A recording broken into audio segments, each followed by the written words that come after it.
Ready? Okay. Ladies and gentlemen, good afternoon. During the declared emergency, Committee of Adjustment virtual public hearings are being conducted by electronic means through WebEx, an online digital platform, and streamed on the Toronto City Planning YouTube channel.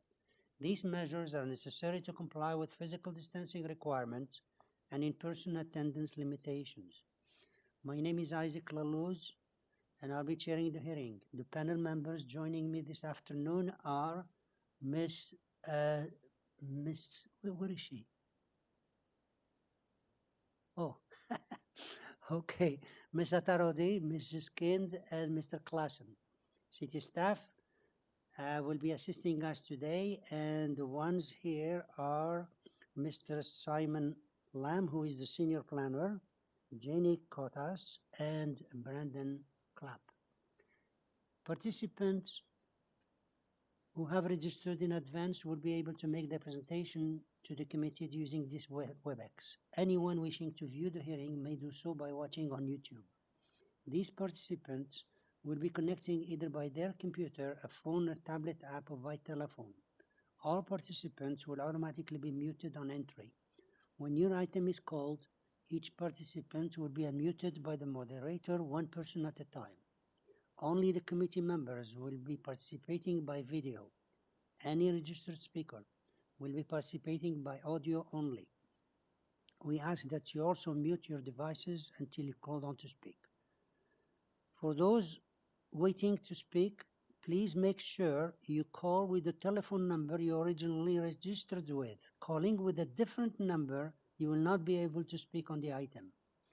As far as land acknowledgements, we acknowledge the land we are meeting on is the traditional territory of many nations, including the Mississaugas of the Credit, the Anishinaabe, the Chippewa, the Haudenosaunee, and the Wendat people, and is home to many diverse First Nations, Inuit, and Métis peoples. We also acknowledge that Toronto is covered by Treaty 13 with the Mississaugas of the Credit. In accordance with Section 45 and 53 of the Planning Act 1990 as amended, this meeting of the Committee of Adjustment of the City of Toronto is called to order. The Committee of Adjustment considers applications for variances from the provision of the zoning bylaw, permission to extend or alter legal non-conforming uses, and consent to sever property to create new lots. Receiving a copy of the decision, anyone who wants to receive a copy must send a request by email. Please ensure that you include your name, address, and email address because Committee of Adjustment and the TLAB will be sending notifications and appeal updates by email only. If you do not agree with the decision of the committee, decisions may be appealed to the Toronto Local Appeal Body known as TLAB or, in some limited circumstances, to the Local Planning Appeal Tribunal known as LPAT. Appeal instructions are set out at the bottom of the decision of the committee. I will call each item in the order listed on the agenda. Where an application is uncontested, the agent or applicant may proceed with their presentation if desired. When the committee does not require a presentation, applicants are to advise the chair should they wish to speak to the committee. The committee may ask questions or take the matter directly for decision. Each speaker, including the agent, will be given a maximum of 5 minutes to address the committee. I will comment when the 5-minute mark is reached. When addressing the committee, please clearly state your name and address. Please remember to confine your remarks to the matters outlined in the application.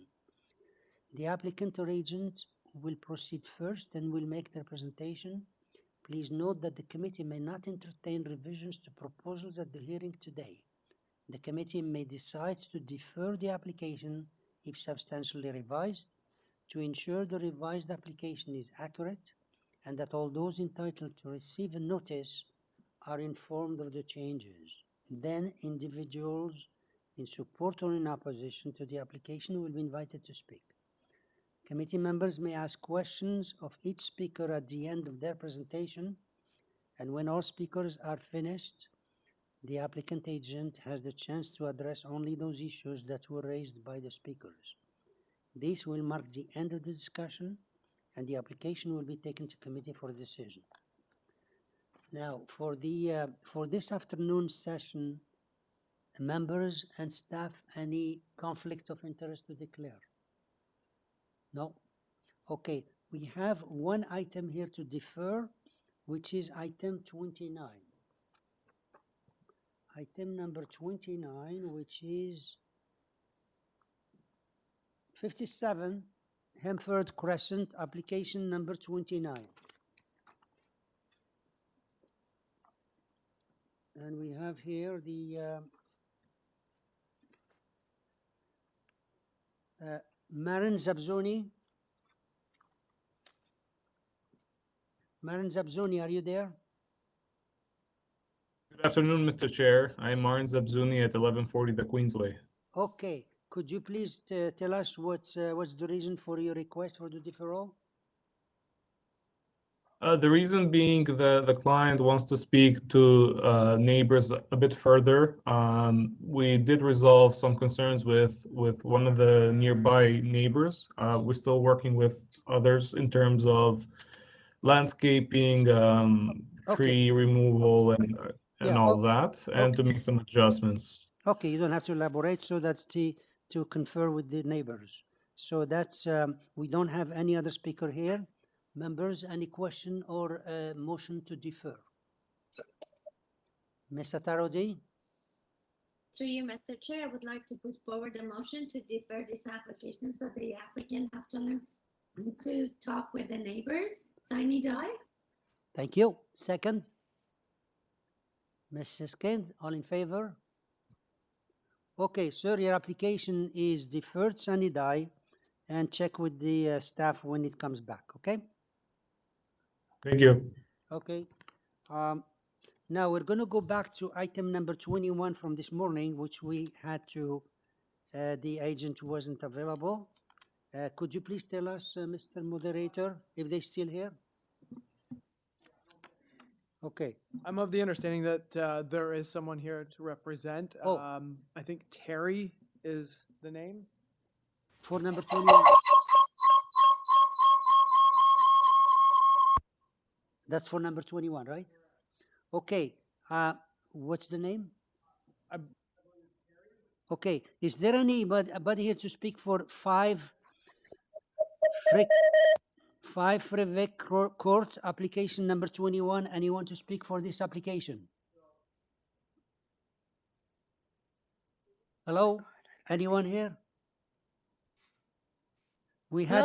Hello. Hello. Okay. Yeah, we hear you. Hi. Hi. Could you Hi. please tell us your name and your address? Okay, so this is Rosa Maria Pupo, and our address is number 5 FRIVICK Court in Toronto, Mary 2 Mary 3 Peter 5. Thank you. Anyone to speak for the for 5 FRIVICK Court?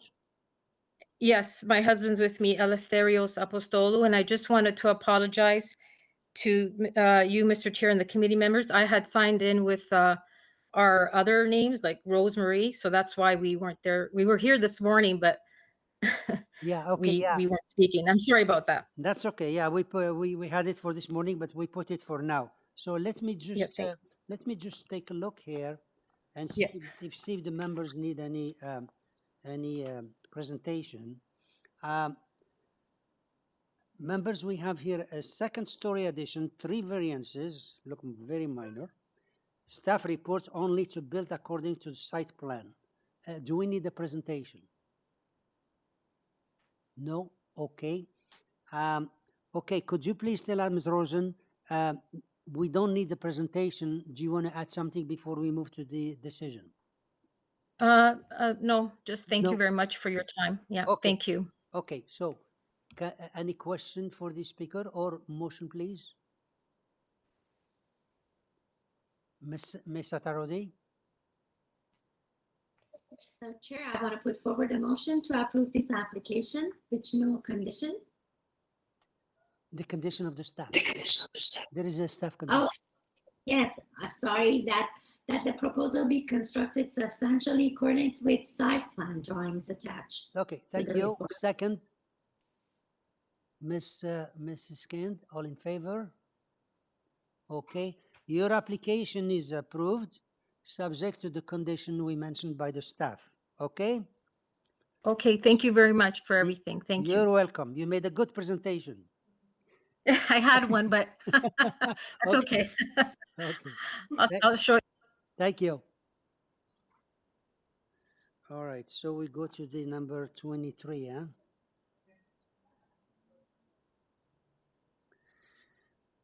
Item 23, which is 57 Elmridge Drive, application number 23. We have here only one speaker, the agent, Jay Smith. Are you there, Mr. I am. Good afternoon, Mr. Chair. Jay Okay. Smith. I'm the agent for 57 Elm Ridge Drive. Okay, thank you. And we have here second story addition, 4 variances, 3 letters of support, nothing else. Do we need a presentation? No? Okay, sir, we don't seem to need the presentation. Do you have anything to add before we move to the decision? No, thank you, Mr. Chair. Okay, so any question or motion, please? Ms. Atarodi? Mr. Chair, a motion to approve this application, this time with no condition. No conditions. Thank you. What do I hear here? Okay, so we have Ms. Atarodi to approve no conditions. Second, Mrs. Kind, all in favor? Okay, sir, your application is approved, subject to no conditions. Thank you, Mr. Chair. Thank you. 24, which is 38 Falcon Street, application number 24. And here we have just one person, Martin Rendell. Are you there? Mr. Rendell, are you there? I am, yes. I was Okay. just unmuted. Thank Okay, you. can you sir. I'm please here. just state your name and address for us? Sure. It's Martin Randall, 35 Delburn Drive, Toronto, M1B 1A8. Okay, so this is to build a new dwelling. The staff advise us that you made some changes to variance number 2, 5, 6, and 7, and they have a condition. And the rest is transportation, no objection, and 9 letters of support. So could you please go over the changes, confirm, and give us the number of the variance and what you're changing it to? Sure. In the interest of time, Mr. Chair, the staff report has the changes accurately listed in terms of the modifications. I'll briefly go through them. Excuse me, I have the changes, but we need you to state them for the record online Sorry. okay? Yeah.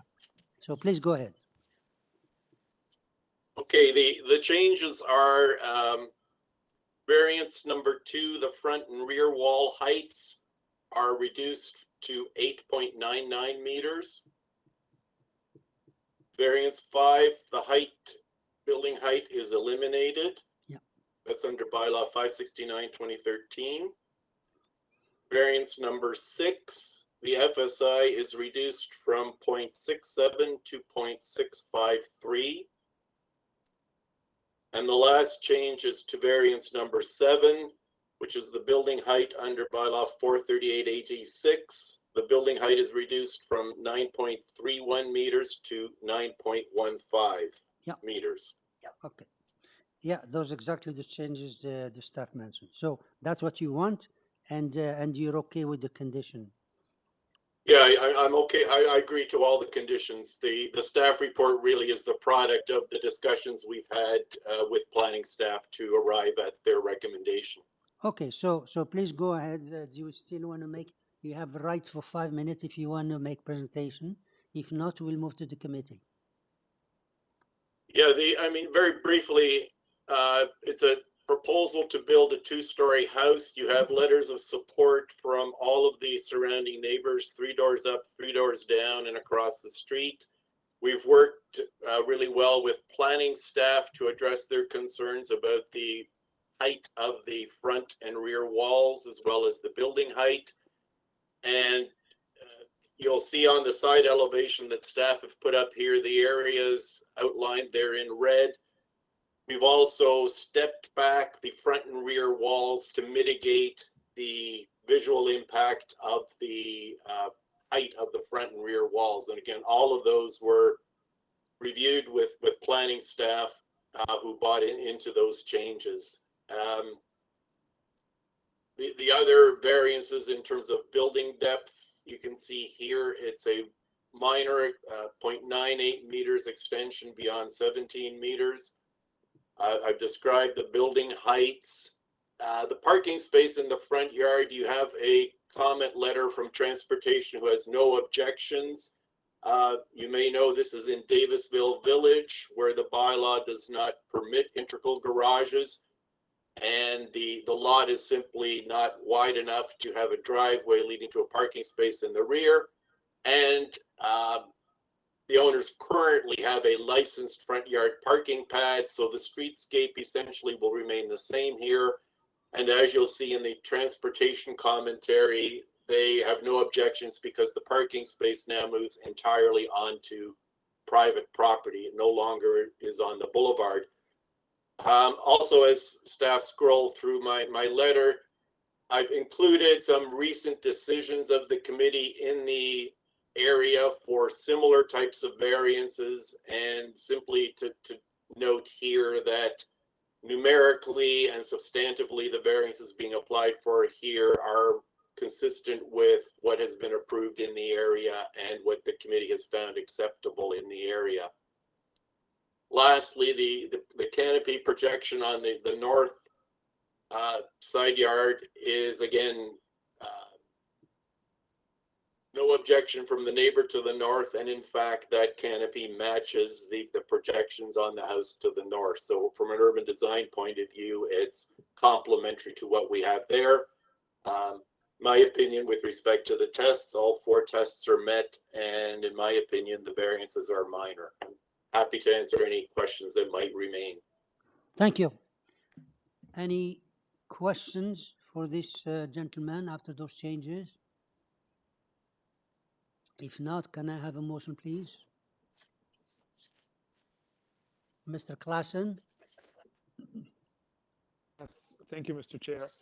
In reviewing the application and seeing the changes that have been made and the support from the staff and in the neighborhood, these are minor. I will move to approve this application subject to the changes that the applicant has made. So variance number 2 changes from 9.15 meters to 8.99 meters. Variance number 5 is eliminated. Variance 6 changes from 0.67 to 0.653. Variance 7 changes from 9.31 meters to 9.15 meters, and that the other condition is that the property be developed substantially in accordance with the revised the North side elevation. yes with Side the right elevation. north side elevation. Drawing. Thank you. Thank you. Yes, the drawing. Okay. Yes, thank you. Okay. Second, Ms. Skind, all in favor? Okay. Thank you. Your application is unanimously approved based on those changes you made and based on the condition of the staff to develop her north side elevation drawing. Okay? Thank you very much. You're welcome.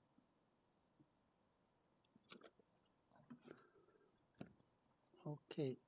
Item 25, which is 21 GATESGILL CRESCENT, application number 25. And here we have one person registered here, Thomas Goral, are you there?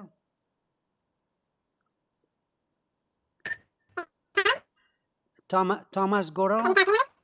Yeah, do you hear us? Thomas? Can you please check your system there and have only one device opened and speak to the microphone, because we don't hear you. It's all mixed up here. Hello, do you hear me now? Okay, so could you please state your name and address?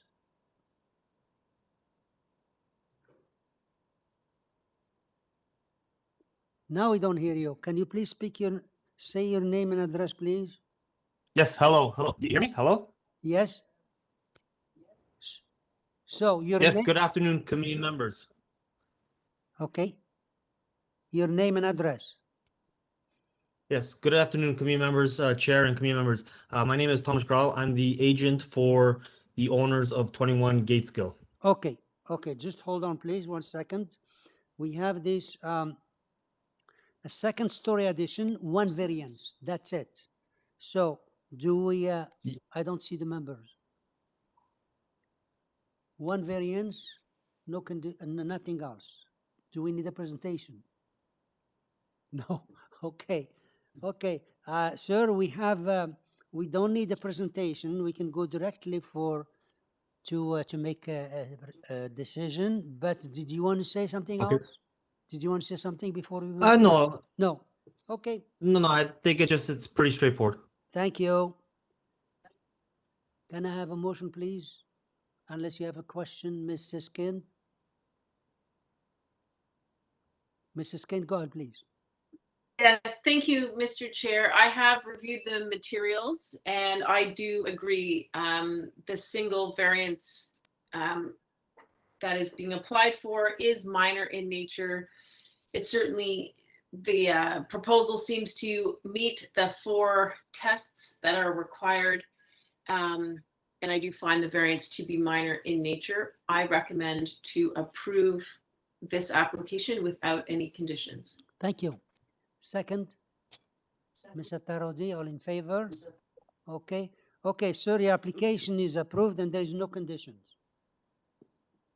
Thank you very much. Have a good day, evening. You too. Item 26, which is 203 Erskine Avenue, application number 26. So here we have the agent, no, we have the owner and 3 more people. So we have here Simon William Graham. Are you there? Yes, I'm here. Good afternoon. Okay. Can you please, hi, could you please state your name and address for the records here? Yes, good afternoon, Chair and members of the committee. Thank you for your time. My name is Simon Graham, and I'm the owner of 203 Erskine Avenue, Toronto, Ontario, M4P. Okay. Now we have, yeah. 1Z5. Yeah, that's okay. You have the address, huh? 20, you said 23 Erskine? 203, yes. Okay. Okay. Now, this is, it's an ancillary structure to the rear.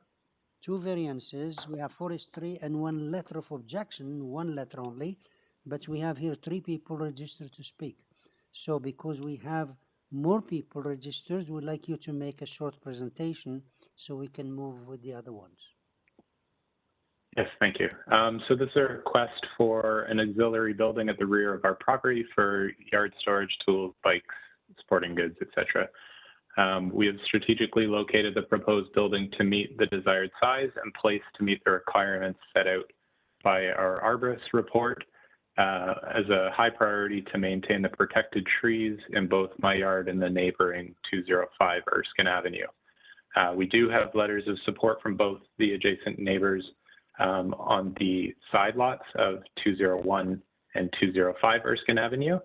And then from the initial request for variance, we have had, we've met with our neighbors to the rear who were involved in the letter of objection.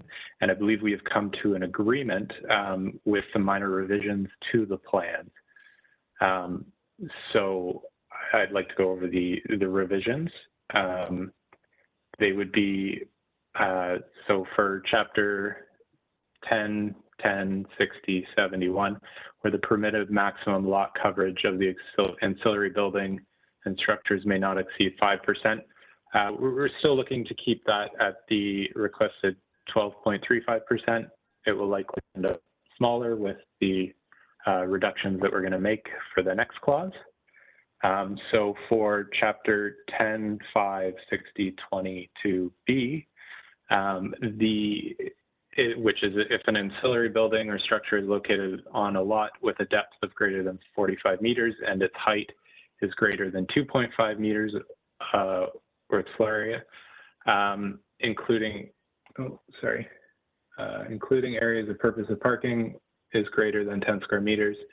So the initial plan was the initial request was for 0.6 meters or 2 feet and a height of 12 feet at the front of the building, or 3.66 meters.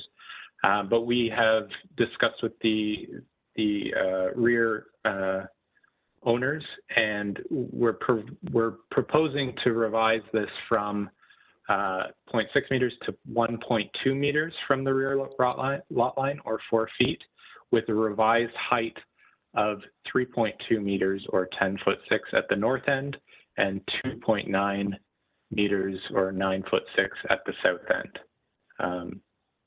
To follow the bylaw with this new revised height, it would be 1.6 meters or 5'3"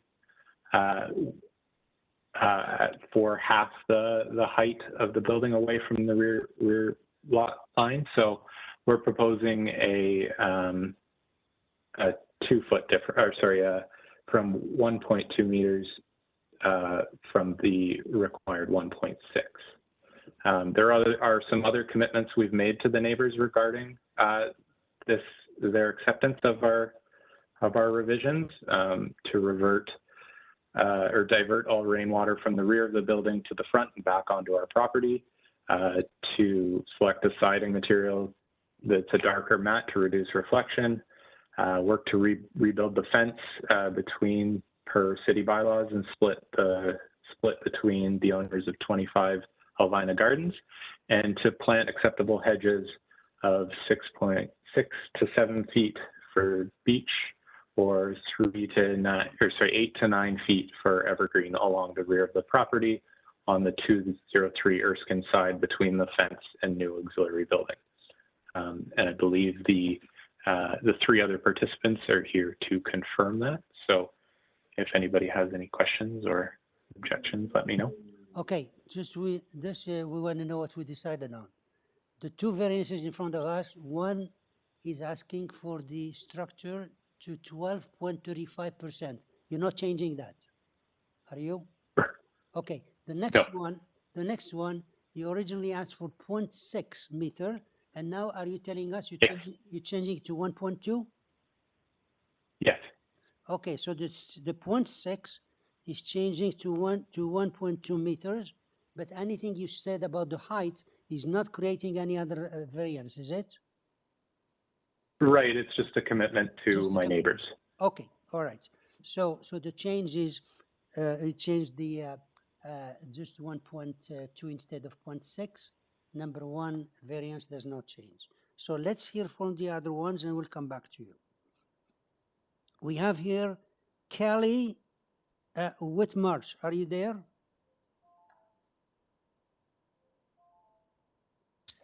Yes, I'm here.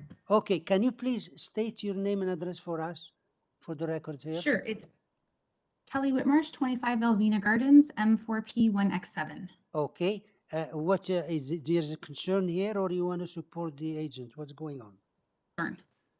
I'm a bit confused because I feel like the owner mentioned that he had an agreement with me at 25 Alvina Gardens, but we've never actually spoken. Okay, so I don't know if he misspoke. Okay, you never spoken, so please tell us what you're concerned about the application, the way it stands right now. Okay, so I'm just concerned because the city bylaws exist just to prevent overcrowding of the area, to keep the aesthetic, to preserve the green space. And I don't really feel like this is a minor variance. I'm concerned that I live across the street. I'm concerned that the structure is so big that it'll actually be visible through my neighbor's backyard. I know they're concerned about reflection and sort of hemming in their lots, and I feel like it's going to do that right from the whole neighborhood. I know the owner did speak about runoff, which I was really pleased to hear, because upping the percentage from 5% of his lot to 12.35% is a lot of green space lost. And then I noticed on the plans, there's also 2 decks and a stone walkway. So I did worry quite a bit about runoff and flooding. We've had water in our basement. We live across the street and quite a bit downhill. So to lose all of that, that green space to absorb the rainwater concerns me. I also feel like putting a structure of this big of a size visible from so far away, close to property lines, is just a bad precedent. Our area is already under extreme development pressure. I'm sure you know that. Even our own our city councillor, Jay Robinson, has pointed that out and fought for some of us fighting other developments on the street because there is so much happening. So I'm concerned that, like I said, the proximity to the neighbor's house and the percentage of green space that's lost really worries me. And that's it. That's it. Okay. Any question? We'll have the agent come back and respond. Any question for this speaker? No? Okay. Next we have Nick Zurafliov. Are you there? He's not there, huh? Okay. How about Lee Justason? Lee Justason, are you there? I'm here. Okay, could you please state your name and address for us, please? Yeah, my name's Leah Justison, and I live at 24 Alvina Gardens. So I'm the rear neighbor to 203 Erskine. Okay, and tell us what's your concern about this application? Yeah, so much to echo, I guess, Kelly, I am a little bit concerned about the overall size of the build and some of the concerns to the sight lines as the structure will go across the entire property line of my back property. But I do think myself, as well as my 2 side neighbors and Simon, the owner of 203 Erskine, have come together, and he outlined, you know, some of the agreements we were willing to make for this structure to be put in place. So I think we're okay with what he has put in place, although it would be nice to see some sort of report on what the water impact runoff would be, because we're on about a 4-foot grade, so water does run directly into us. But I think someone mentioned that would be more at the planning permit phase of the build, and is not sort of part of this committee's consideration, but I don't know if that is correct or not. But yes, otherwise I think some of the concessions or agreements that we've made are suitable. I would just like those for record. Yeah, you're absolutely correct. The runoff and that will be dealt in another stage, not here. Here we just deal with the variances. So he'll come back and he'll explain he'll answer all those concerns. In the meantime, any question for the speaker? No? Okay. So, Mr. Graham, can you come back, please, and respond to those concerns? Oh, sorry, it's Leah. I forgot one last thing. I just wanted confirmation that this is going to be used as a shed workshop, not a rental property or additional dwelling. So like you wouldn't see things like plumbing or other features that you would expect in a rental or additional dwelling. I forgot that. Okay. Simon William Graham, can you please come back and address those concerns? Hi, yes. So I can confirm that this will not be a dwelling or work from home office or a guest suite or garden suite. There will be no water or sanitary to it. There will be electricity and heat. And I'd like to apologize for to the owner of 25 Alvina Gardens. I had assumed it was 22, 24, and 26 on the meeting. So I have not spoken to you before regarding the green space, or sorry, the sightlines issue. So I believe we have worked that out with the owner of 24 Albina Gardens to plant some trees along the rear of the property. As for the green space, like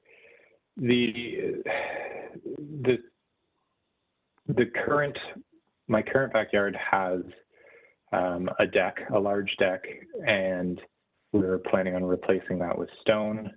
And then at the rear of the yard, where we are proposing a smaller deck, is completely gravel right now, as per when we purchased the property. And then we're planning on filling all around the deck with gardens. So we feel that we are increasing the actual green foliage to the area, and I believe we're more than accommodating that. So. Okay, thank you. Any questions for the speaker? If not, can I have a motion, please?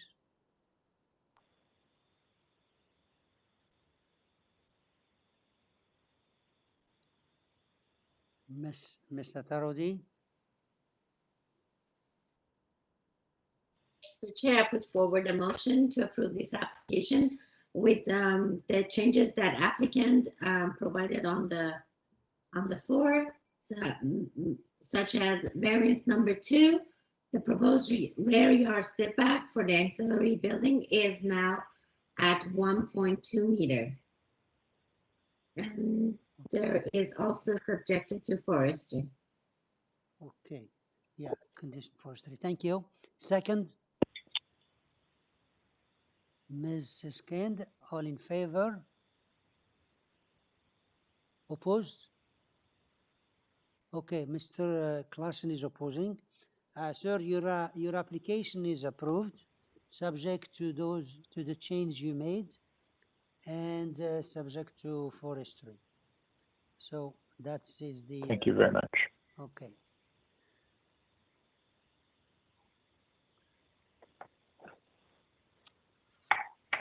'27.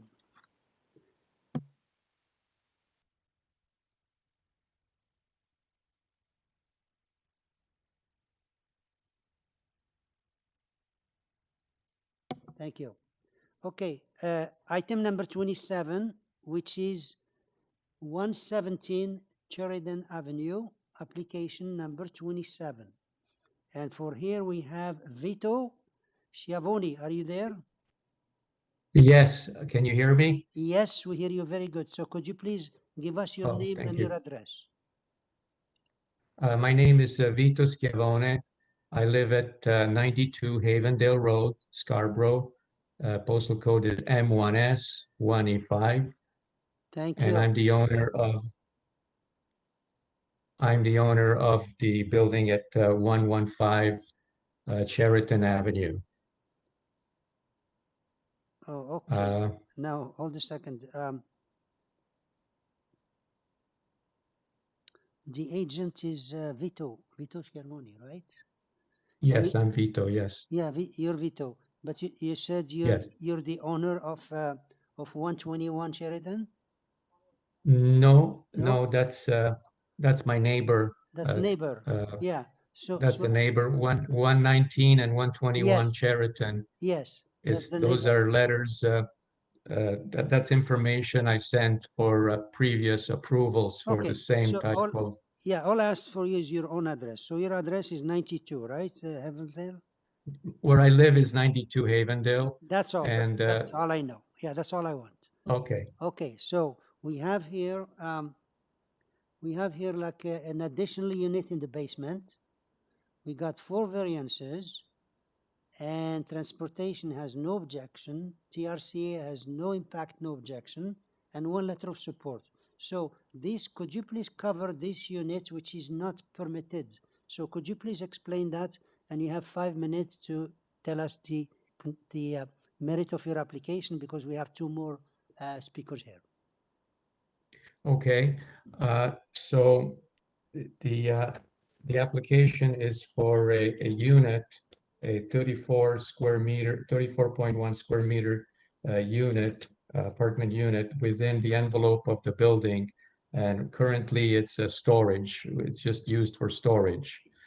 And it's a small unit. It's similar to what my neighbors on each side of this building have done in the past. They converted. And basically, it's an affordable unit in a desirable area. And I believe it's the variances that I'm applying for are minimum or minor. And I believe it meets the tests of the approval. Okay. Okay, so let's let's hear about the other ones, what they're saying. So this is a space that exists already except used for storage. And Yes. okay, and here we have Claudio Bataglin. Are you there? No, he's not there. Okay, about Amy Wang. Amy Wang, are you there? Yeah, I'm here. Okay, could you please tell us your name and your address so we can post it on record? Sure. Good afternoon, Chair and members of the committee. My name is Amy Wong, and I'm a tenant in the basement suite side by side the storage unit, which is the unit of the proposed dwelling. I just want to start off by saying that I do have a positive relationship with my landlord, who is the applicant of this minor variance, and have no animosity on any personal levels.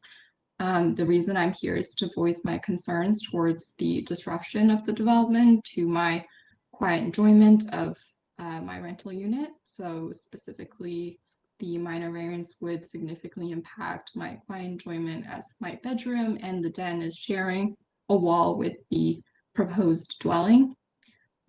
Just a few short months ago, the owners of the subject property did renovate the upstairs unit, and it did have a significant impact to my privacy, with contractors coming in regularly because the utility closet is in my unit services the entire duplex. Also, in addition, it impacted my ability to work from home with loud equipment, vibrations, and general construction noise.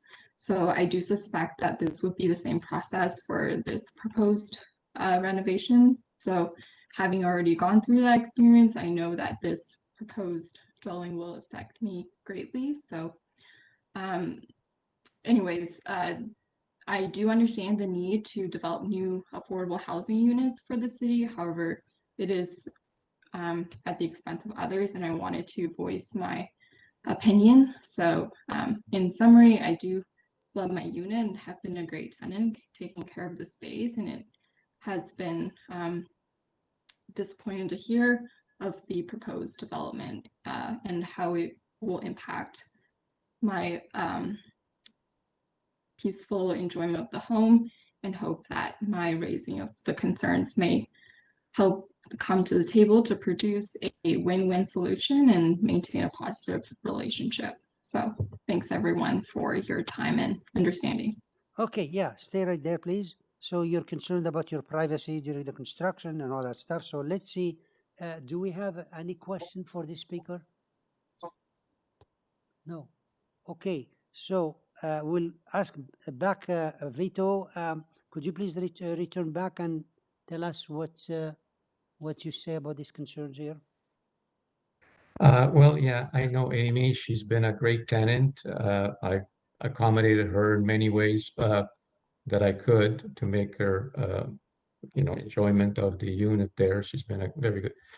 And as far as the renovation and the noise, I mean, there's a solid fire-rated insulated wall between the two areas over there, and we're going to try to minimize her discomfort as much as we can. But beyond that, I'm not sure what else I can say. Okay, thank you. Let's see if the members have any question. I don't. Any question for this gentleman? If not, can I have a motion, please? Mrs. Kent, yeah. Go ahead, please. Thank you, Mr. Chair. I have reviewed the materials and listened to the presentation, and I do understand, you know, the concern that the presenter, Ms. Wang, raised, and I certainly sympathize with that. However, I think that some of that is a little bit beyond the jurisdiction of this committee. And what we are looking at is whether these variances to the bylaws are acceptable and minor in nature. I believe that this does meet the four-part test that we need to meet, and I do believe that these variances are minor in nature and appropriate for the neighborhood and for the growth of the City of Toronto. And so I would, I'm putting forth a motion without conditions to approve this application. Thank you. Second, Mr. Klassen, all in favor? Opposed? Ms. Atarozi is opposing. And sir, your application is approved and there is no conditions. Thank you very much, committee members. You're welcome. Okay, we have number 28, which is 27 Mount Drive. 28, application number 28, 27 Mount Drive. And here we have Mr. Martin Rendell. Are you there? Yes, I'm here, Mr. Chair. Okay, could you please just state your name and address for us? Martin Randall, 35 Delburn Drive, Toronto, M1V188. Okay, you saw this this application. It said here, even though the TRCA said no objection, said jurisdiction is only for forestry, there were 3 letters of objection, and the councillor letter asks to reject or defer the application. Could you please tell us what's going on here before we move on? Sure. In terms of what's going on, the application is for, it's an existing 1-story house that backs onto a ravine with a basement walkout into the rear yard into the ravine. The proposal before you is to put additions to the first floor at the front and rear, and to put an entire second floor above the first floor, so there will be 2 residential floors. It might be helpful if staff, I can say as well that you have a staff report from community planning.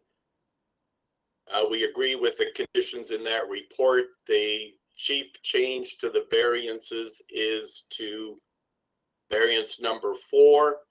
In discussions with planning staff, we've reduced the area of the rear terrace or deck from 25.3 meters, which was the number in the notice. You'll see number 4 there on the screen. That's been reduced now to 18.32 meters. And again, you can see that in the staff report. That's the only variance that changes. The conditions are appropriate and basically are that we build in accordance with the plans. With respect to the ravine, the application has been reviewed by TRCA, who has the expertise and the jurisdiction to deal with development within their regulated area. You have their letter stating they have no objections and that the building does not contravene any of TRCA's programs or requirements. But we do also have a permit application which we will require from TRCA, and we've made that application to TRCA. With respect to ravine protection, you have their comment. They have no objection either, but again, the standard condition, we will require a permit from ravine protection to deal with their regulations. So with great respect to the councillor, I would bow to the opinion of TRCA and the qualified professionals as to whether or not the development, satisfies the ravine regulations as well as TRCA's regulations. I appreciate the councillor may disagree, but the City of Toronto relies on TRCA and their staff for advice on development by ravines and within the regulated area. Maybe I could just now shift in my time to describing the variances for the members. And if staff could again put up my letter, which has some of the plans in it, that might be the most efficient way.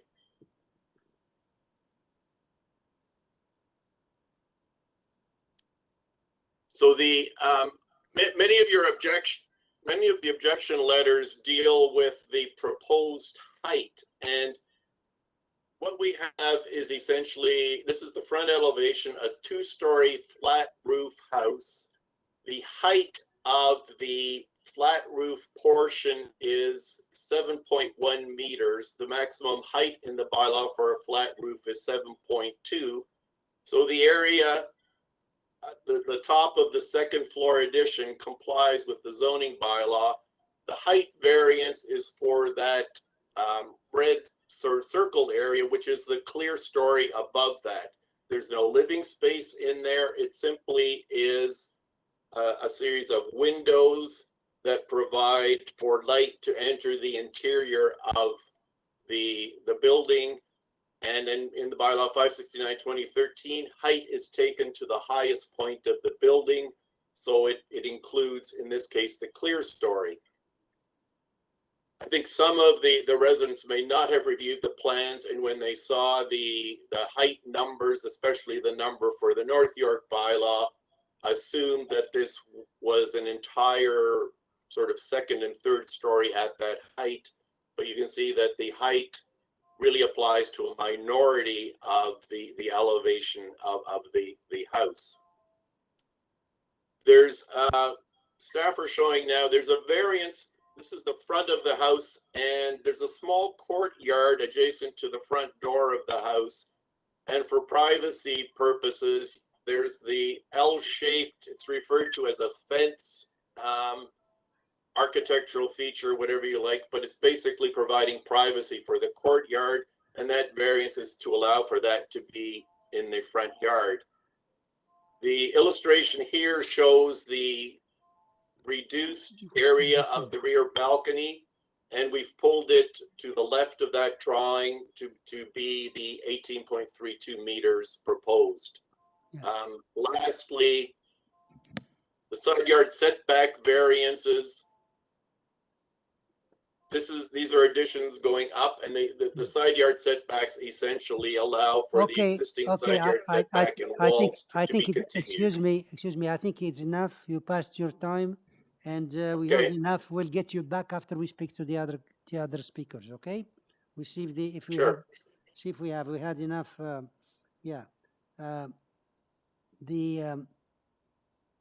The other one we have here is Susie Morgan. Are you there?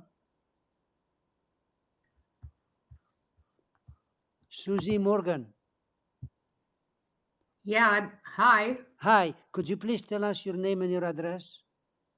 It's Susie Morgan, 31 Highmount Drive, Toronto, Ontario, M2K 1X3. Thank you. Tell us what's your concern about this application. My primary concern is the terrace and the overall height. I understand it is just windows, and I understand it's not for the overall third story, but this is going to interfere with my personal enjoyment of my backyard, and it's going to interfere with the sunlight and the sunset specifically of my backyard.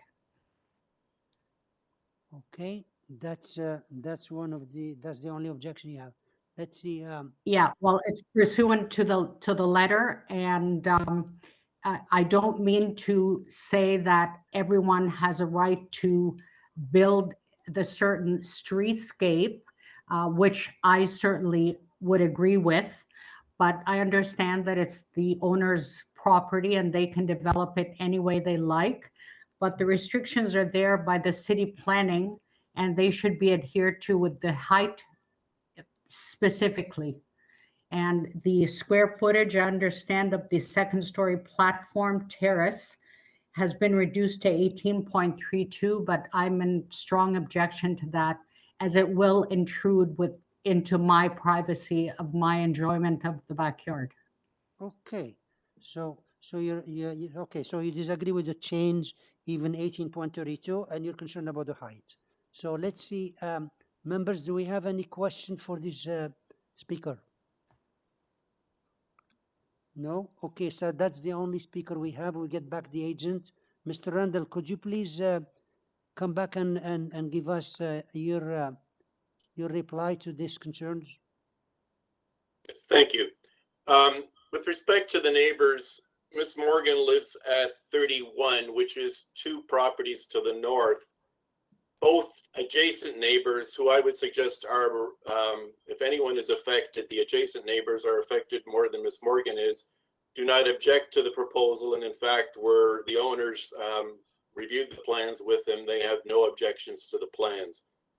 As I heard Ms. Morgan's objections, one was loss of sunlight, presumably from the height or the terrace.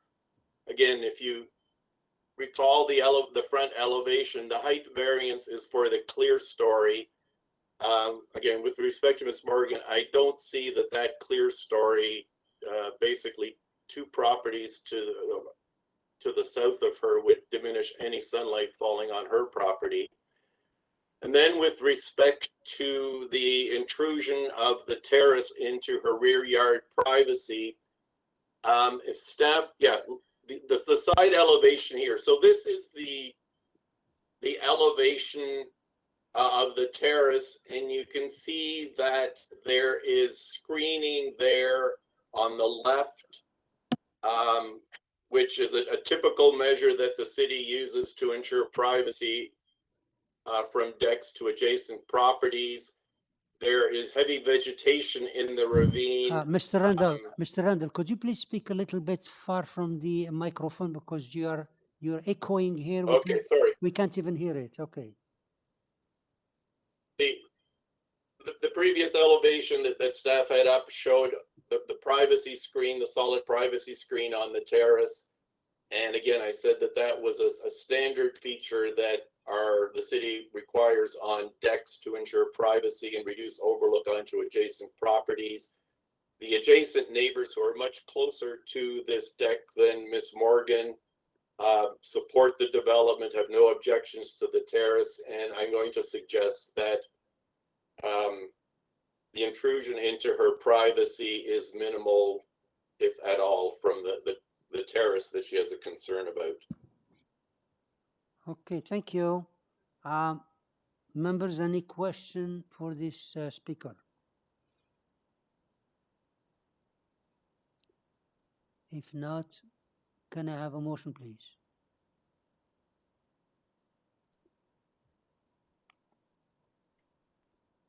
Yeah, Mr. Klassen. Yes, Mr. Chair. I move to approve this application in the context of the neighborhood. It does seem to be minor with the changes that have been discussed. So variance 4 changes from 25.3 to 18.32, and subject to the 2 conditions that the staff have recommended, that the terrace platform area at the second story be developed substantially in accordance with the second floor plan, and that the proposal be developed substantially in accordance with the building height as shown on the east north front elevation, and also, yeah, there aren't any other.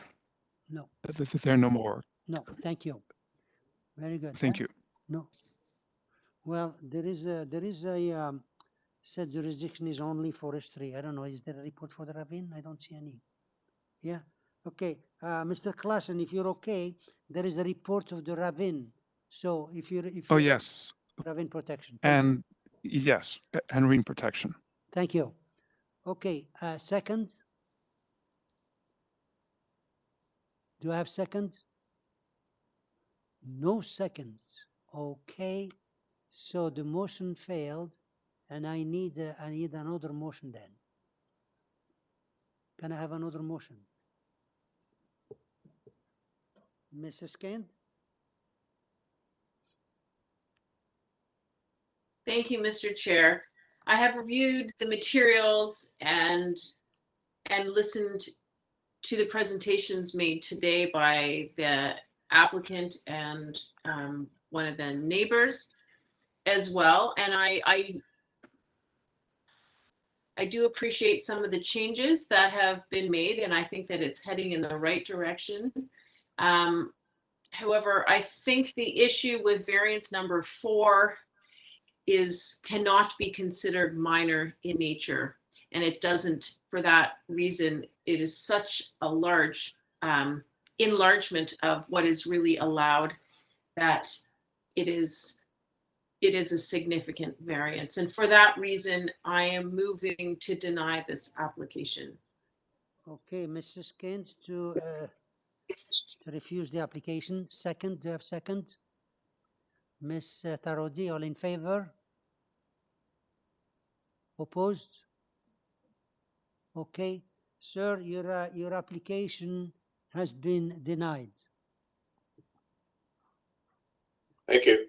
Number 29 was deferred. We had deferred a number, and now is number 30, which is 119 INVERMAY Avenue, application number 30. And here we have just one speaker, Jim Wallace. Jim Wallace, are you there? Yes, Mr. Chairman, I'm here. Can you hear me? Yes. Could you please tell us, state your name and address for the records here? Yes, sir. My name is Jim Wallace. My address is 1358 Huron, Ontario Street, Mississauga, Ontario. Thank you. So we have here, it's a new dwelling. Staff report has condition, and transportation has to refuse variance for the driveway width, and 1 letter of objection and 3 letters of support. So could you please go over a small presentation? Even though we don't have anybody registered here, we need you to consider the transportation for a change of the denying the variance of the driveway width and those conditions. Yes, yes, Mr. Chairman, I'd be happy to speak to that specifically. Please. The existing driveway width of 5.817 meters has not been supported by transportation. As such, we engaged in discussion with planning staff, and we submitted a revised site plan that would reduce the width of the existing driveway from 5.817 down to 4.616 meters measured at the front lot line. After discussion with planning staff, they expressed appreciation of that reduction as their position had changed in regards to the driveway from a planning perspective only. They had mentioned that significant amount of other driveways on INVERMAY were in or similar to the width as presented here. However, after discussion with transportation staff, we acknowledged their concern, and we believe that the reduction to 4.616 meters as provided by the amended site plan provided to staff and uploaded to AIC should sufficiently address that concern that transportation has. Transportation staff would not take a position after we presented this and had mentioned that the revised site plan had been provided. However, they directed that I make my position clear at the hearing today and allow the committee to consider that reduction, as we don't anticipate that transportation will provide an amended recommendation in regards to the width reduction of the driveway. That's kind of the timeline, but that is what all parties seem to be on board with. And I hope that the committee would be supportive of that reduction of the existing driveway width. Okay, so, all right, so the change for that driveway is now 4.616, you said? Yes, sir. Okay, 4.616 from the original 5.82. Okay, all right, so let's see what happened here. The other stuff you have, there is forestry and that's it. Okay, so let's see. Yeah, there is a condition from the staff to build in accordance to east and west elevation drawing, so we have no problem with that. Do you? No, Mr. Chairman. Okay, all right, so any questions? The only change is now to the width of the driveway to 4.616. Any questions to the agent? And if no questions, can I have a motion? Mr. Tarodi? Through you, Mr. Chair, a motion to approve the application with one change to variance number 1. The proposed driveway is now 4.616, and also tied with the staff recommendation that the proposal constructed substantially in accordance with east and west elevation drawings submitted to committee attachment number 1 and 2, and also subjected to forestry. Forestry, thank you. Thank you. Second? Mr. Klassen, all in favor? Okay. Okay, sir, your application is approved based on the change you made to the width and the condition of the staff and forestry. Thank you very much, Mr. Chairman, and Okay. to the members of the committee. I appreciate it. Thank you. You're welcome. Bye-bye.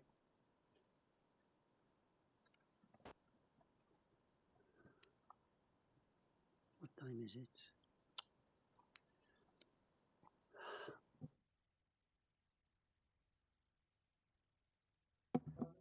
Yeah, members, are we okay for a small break of 5 minutes? Yes, thank you.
Yeah, ready.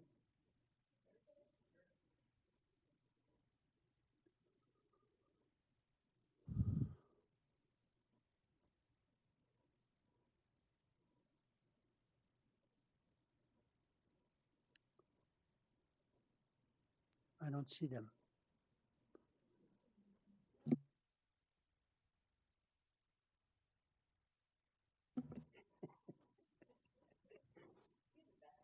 They would.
I see Jillian, and we're still missing Nazila.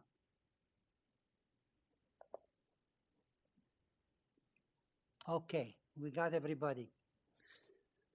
Okay, so we're back into session now. We have number 31, which is 48 Rochester Avenue, application number 31. And here we have the agent. He was the owner, but the agent is Rick Matelgan, right? Rick Matelgan, are you there?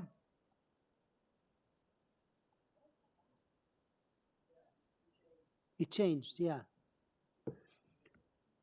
Rick Matelgan for number 31, are you there?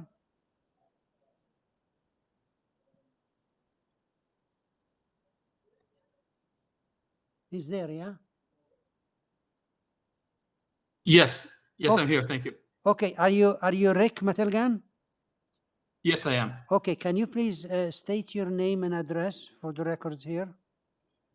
Yes, certainly. My name is Rick Meteljan.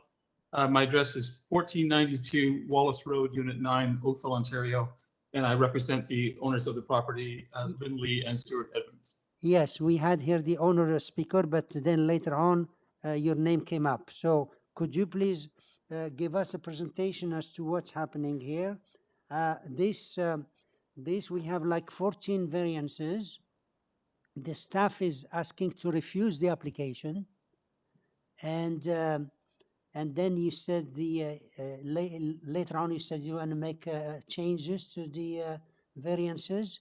So I don't know how many. If there's too many changes, see if you want to consider deferral or what.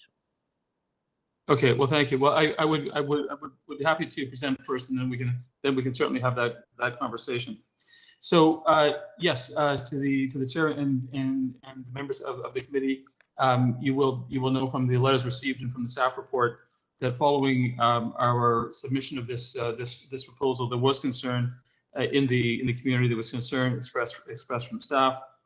Last week, my clients hosted a get-together with some members of the local community that was attended by me and by the builder. And it was a very productive meeting. We listened to the concerns that were expressed, and we have made a number of changes to the proposal based on those concerns, and in an attempt to show that the clients want to be good neighbors and want to take the concerns of the neighbors into account.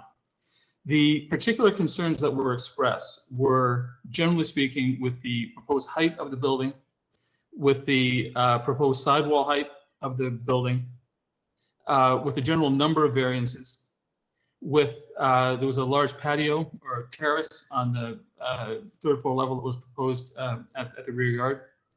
And there was also some concern expressed by the immediate neighbor with a small side yard setback variance on the west side that we were proposing. So having said all of that, we redesigned the building. You have the most recent drawings on the website. If I would ask staff to put up the front yard or the front elevation, that's probably the best place to start. And I can take you through what those changes were. So effective, and just by way of discussing the variances, of the 14 variances, we're proposing to withdraw 9 and to amend 3. Okay, could you please to tell us the number of the variance and what you're changing it to before we go to expand on the Yes, certainly. On the plans, okay? Certainly. So I'll go through the variances in number. Variance 1 for the driveway width, we're going to withdraw that. Variance 2. One is deleted, right? Variance 1 is deleted. That's correct. Okay. Variance 2, the maximum height of the building under the new bylaw is withdrawn. So that's deleted. That's also deleted. Okay. Yes. Variance 3, the permitted height of the side exterior walls, that we are proposing to amend, and we're going to amend that from 10.87 meters to 10 meters. 10 meters. Okay. Variance 4, the building length, we are going to withdraw that, so that variance can be deleted. That's also deleted, okay? Variance 5, the front yard setback, that's being deleted. Also deleted, okay. Variance 6, the FSI, that remains. Variance 7. Sorry, what did you say about number 6? Number 6? Variance 6 is not changed. Variance 6. Oh, remains that the same. we are proposing that we are proposing to remain. Okay. Yes, correct. Okay. Variance 7, size of a platform at the second floor. There's actually 2 variances because there were 2 platforms that were proposed. So variance 7, is being withdrawn. Variance 8, which pertains to another platform that was proposed, is also being withdrawn. Okay. Variance 9, in respect of the side yard setback, is being amended. We had proposed 1.07 meters, and we're amending that to 1.22 meters. 1.22. Yes, as opposed to 1.07, which was the original application. Yeah, okay. Number 10, in respect of the front yard landscaping, that's being withdrawn, so we are deleting that. Now into the old bylaw, number 11, the maximum allowable building height, we are amending that. We had proposed 11.39 meters. We brought the whole building down, but that variance remains because of the side yard condition. So that one we're proposing to amend from 11.39 to 10.52 meters. 10.5 what? 10.52. 2. Thank you. Variance 12. Side yard setback, when the dwelling length is long, that variance is deleted. Variance 13, which is a similar setback about side yard setback when the dwelling length is long, that variance is also deleted because we took away our dwelling length issue.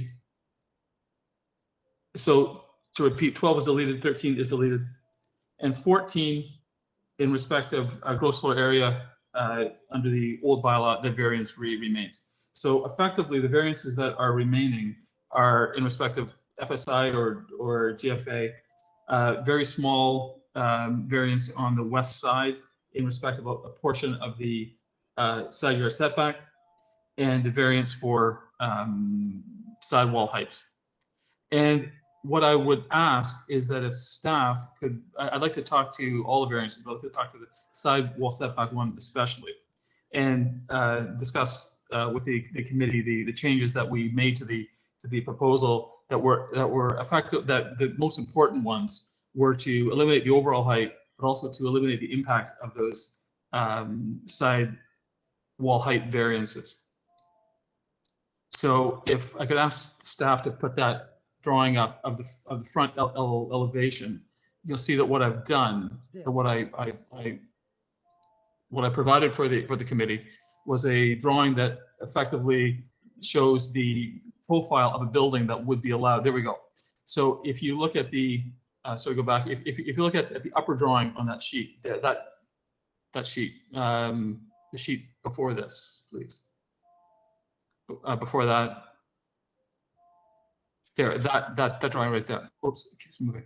That drawing right there. The upper drawing, the one that says context elevation. What you see there is that the gray shadow and the gray dashed line is indicating the profile of a building that would be allowed under the zoning bylaw. And effectively, it's a 7.5 meter to the soffit, and then a sloping roof, and then a 10 meter overall height. And you can see that what we've done is by taking the building and adjusting the massing of it, that we have created something which effectively fits into that box. There's a small portion on the right-hand side which would be equivalent to a dormer, which is only a portion of that east elevation that protrudes from that kind of box. But that drawing would indicate the fact that we have very much tried to work the massing of this building into that, and also to respect the spirit and the intent of the zoning bylaw. What the zoning bylaw is doing is it's effectively trying to create a datum along the side building walls. And by the way that we have masked the building, we have done that. We've created a datum at that upper second story level on the side and on the front. And when you look at the front elevations as well, you can see that the third floor is stepped back. So the third floor is stepped back from the sides, and the third floor is stepped back from the front, with the effect being that, in fact, it really is in a massing sense very similar to a Okay, sir, could you stop right there? Sure. We passed the time. We have to listen to the other ones, and we'll Sure. get you back if we need that. If we need to. Just before you Thank go, the only one I didn't get properly is number 14. It remains as is. Number 14 remains as is. That's okay. correct. Okay, thank you. Let's see. What number? Thank you. Sorry? Sorry, Mr. Chief, what about number 6, variance number 6? 6 remains as is. That remains as is, yes, Remains correct. as is, yes. That's FSI, remains as is. Okay, so Correct. we'll come back to you after we hear the other ones. Mr. Chair, Yes. Mr. Chair, are we able to ask questions of the applicant now? If you have Or a should we wait? If you have a question, because we have all these people, and he'll come back to us. However, if you have a quick question, please go ahead.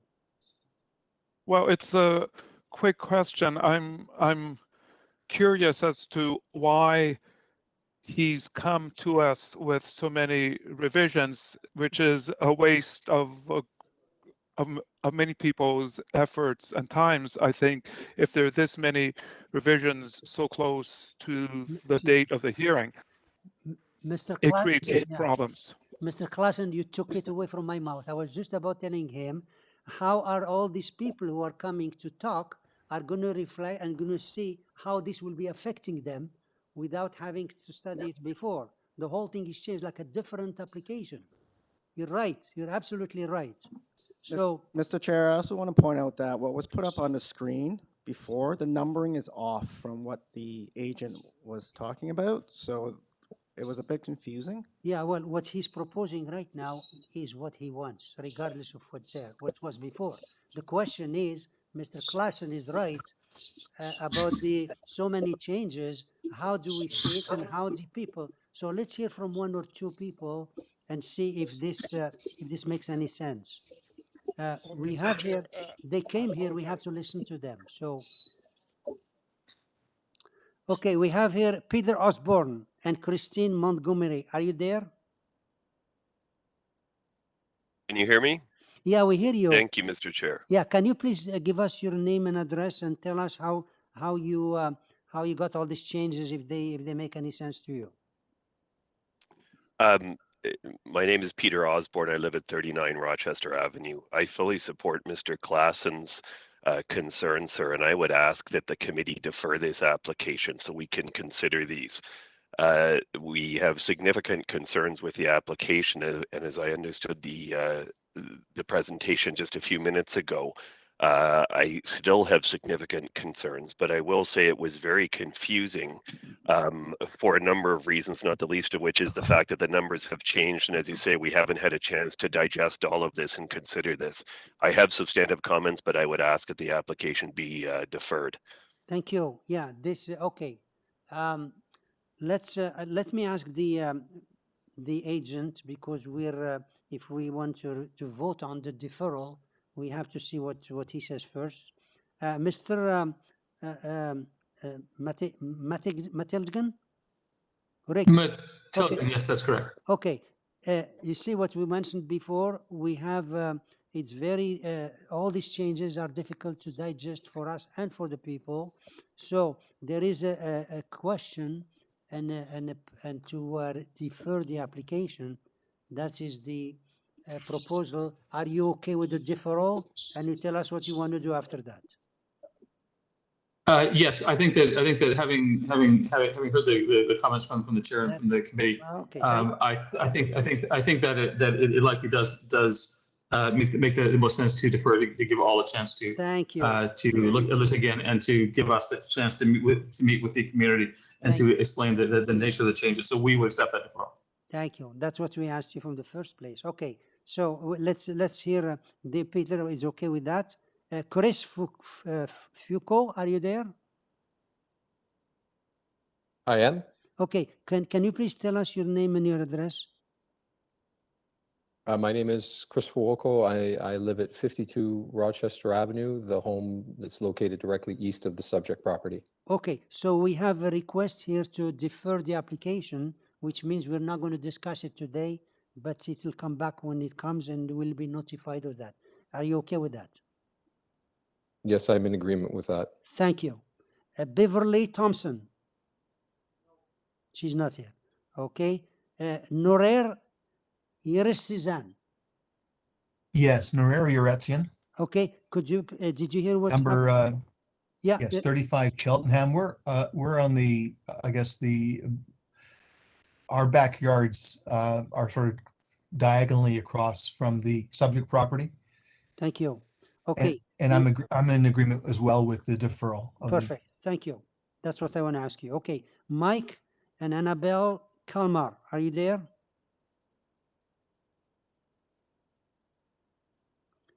Mike, Annabelle? Yes. Okay. Yes, I'm here. Can you hear me?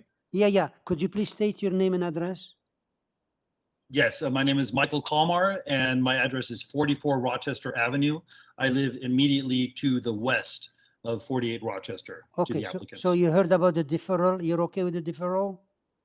Yes, I'm okay with the deferral. I also, similar to Peter, I had substantial comments, but I think in the interest of time and respecting the time of the committee, I'm happy to have a deferral. I'd simply ask that the applicants consider a more robust consultation process.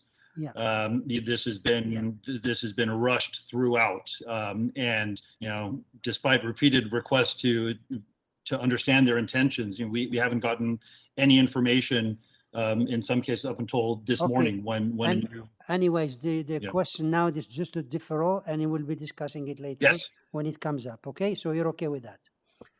Great, I'm okay with that. Yes, thank you. Thank you. Lots full graph. Lots full graph or full graph. Can you hear me? Yeah. Could you please? Hello? Could you Okay. please? Yeah. Could you Yep. please state your name and address?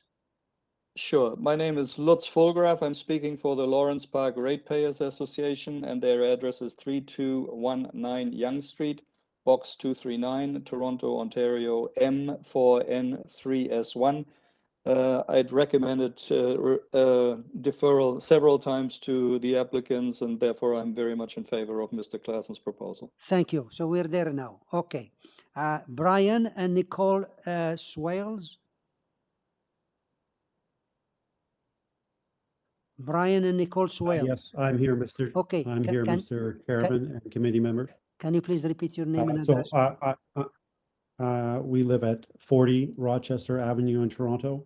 My wife, Nicole, and myself. Thank you. And you're okay with the deferral, huh? We are, however, in advance of that, I'd just like to state that the agent is missing the #1 issue that was raised by the neighbors, which is the GFA at 0.58. I'm sorry, we're not going to go through the application at all or the numbers.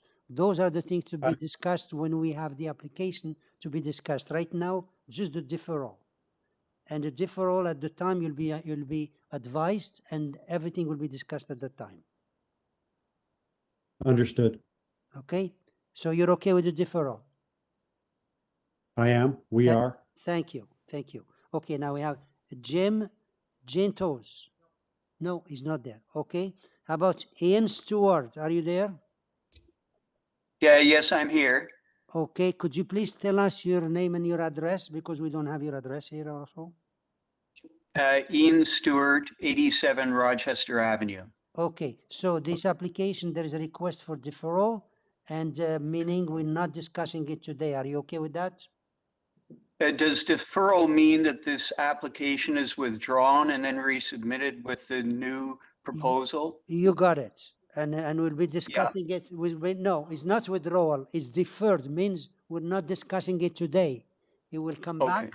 Whatever they come back with at that time, we'll see what the variances are. Right now, we're just deferring it. If we defer Does that mean a new package would be mailed to the community? You will be advised. Yes, you'll be advised of the new dates. We don't know what the date would be. Okay. Okay. Yes, I agree. A deferral is appropriate. Thank you. Thank you. That's 31. Okay.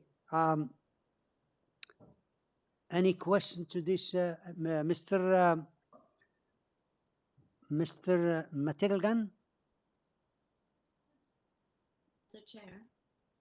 Rick Matilgan, are you there? You still there? Yes, I am. Okay. I believe that one of the members had a question. Excuse me. I'm sorry? Mr. Chair, I have a question, Mr. Chair, or comment.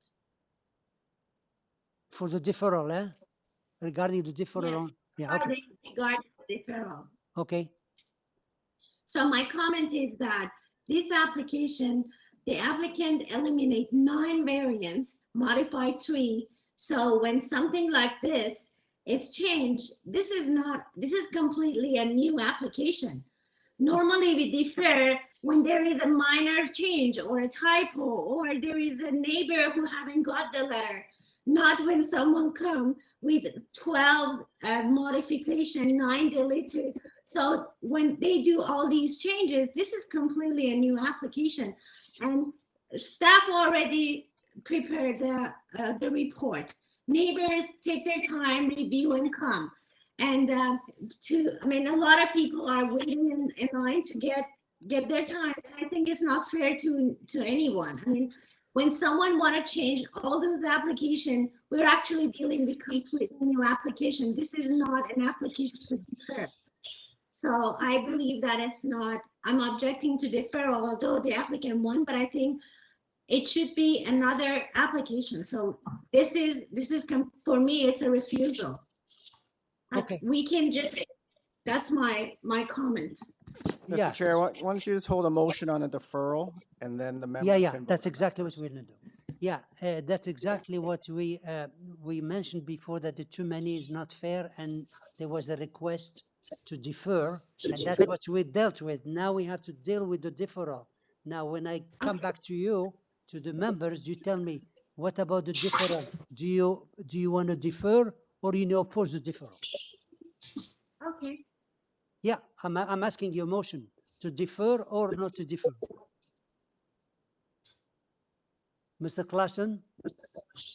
Yes, Mr. Chair, I will move based on the request of the applicant to defer this application so the applicant can make the revisions and consult further with the neighbors, and it'll be set. It'll be sunny day. Sunny day. Okay. Do I have a second? Can I have a second? Mrs. Kent, second. All in favor? Okay. Opposed? Mr. Tarod is opposing. Okay. Sir, your application is deferred, sine die, and you're going to have to check with the staff when it comes back for a new application, whatever you come up with. And okay. Thank you. Okay. Thank.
Item number 32, which is 43 William CRAGG Drive, application number 32.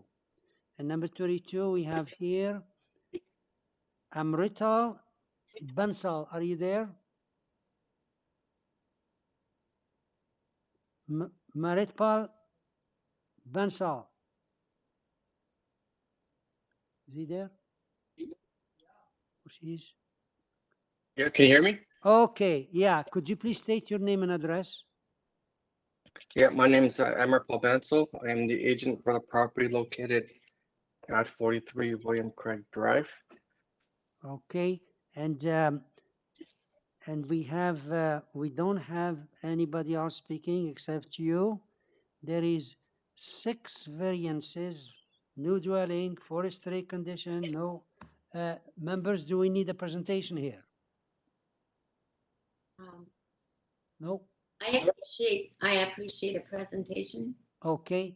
Mister, could you please give us a short presentation as to the merit of your application? Sure. We're looking to redevelop the property into a 2-story single-family dwelling. So we're asking for 6 variances here. The first variance we're asking for, it's on the garage side where the minimum setback is 1.8. We're asking for 1.2, and it's only for the length of the garage. The second variance we're asking for is for the height increase. The allowable is 10 meters. We're proposing 10.26. We're also asking for a building length variance. The required is 17 meters. We're asking for 17.96. We're asking also for a maximum building depth variance. The allowable is 19 meters. The proposed is 19.18. The maximum lot coverage we're asking for as well. The max allowable is 35%. We're asking 37.97. And as per the North York bylaw, we're also asking for a variance for the building height under that section, where the allowable is 8.8 meters. We're asking for 8.84. We believe that most of these variances are minor in nature.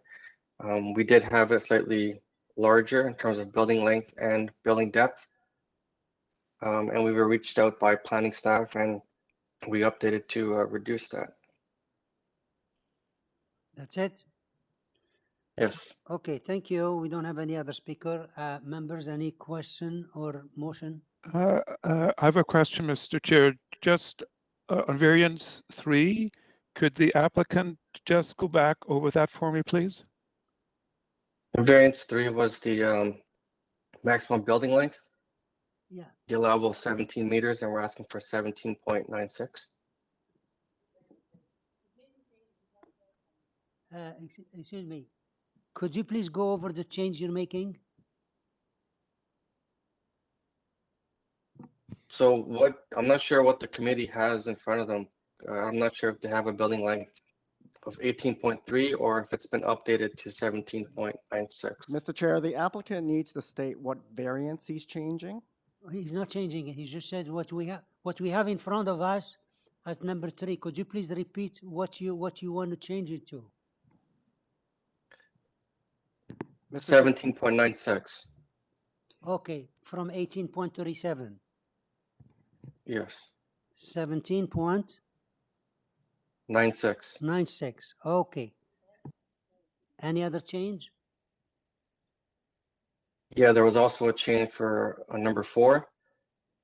Previously, when we submitted the application, we had 19.58, but it's been reduced to 19.18. You said he was 19.558. He was 19.69, wasn't it? No, I have 5.8 here. What do you have there? Okay. The public notice says 19.69. Yeah, and he changed it to a 19.18, right? 1.8, correct, yes. Okay, so this is the only 2 changes you're making? Yes. Okay, Mr. Klassen, did you get that? I did, thank you. Okay. Any other question to the speaker? Yes. Ms. Satarodi? Yes, through you, Mr. Chair. Is the applicant modifying number 1 and 2? I just want to clarify it. No, number 1, 2, 5, and 6 are all staying the way they are. Okay. So because we saw different numbers, can he read the number for 1 and 2? Yeah, number 1, the required is 1.8. We're asking for a 1.2. Yeah. The variance number 2, the building height is required to be 10 meters, and we're asking for 10.26. Yeah, that's what the application said. Okay, any other question?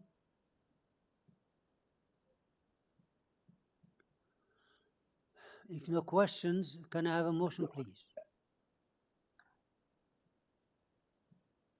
Mr. Klassen? Yes, Mr. Chair, I'll move to approve this application. It is minor and there have been changes already made. So variance 3 changes from 18.37 meters to 17.96 meters, and variance 4 changes to 19.8 from, yes, from 19.69, and it is also subject to urban forestry.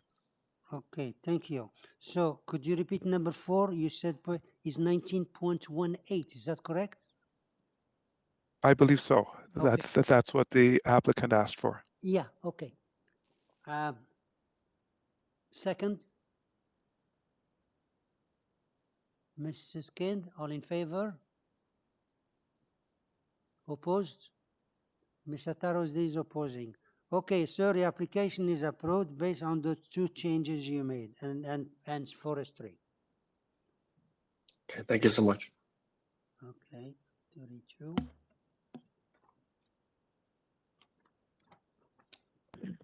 Item number 33, which is 22 FOXDEN Road, application number 33. And here we have Ida Evangelista. Are you there? Good afternoon, Mr. Chair, members. Ida Evangelista on behalf of the owners of 22 FOXDEN Road. Okay, and your own address is? 53 Bentworth Avenue, Toronto, M6A, 1 Peter 5. Thank you. We just need that for the records. Okay, so we have one more person. Mr. Chair, if I may. Yeah, you're not there. Not there. Okay, so Ms. Evangelista, the second person who was registered here, is no longer here. So we have just you, and we have 1 story rear addition, 1 variance, lot coverage, and coverage no change. Okay, yeah, and staff report reduce variance number from 34 lot coverage and 6 letters of support. So could you please give us the number of variance and what you want to change it to?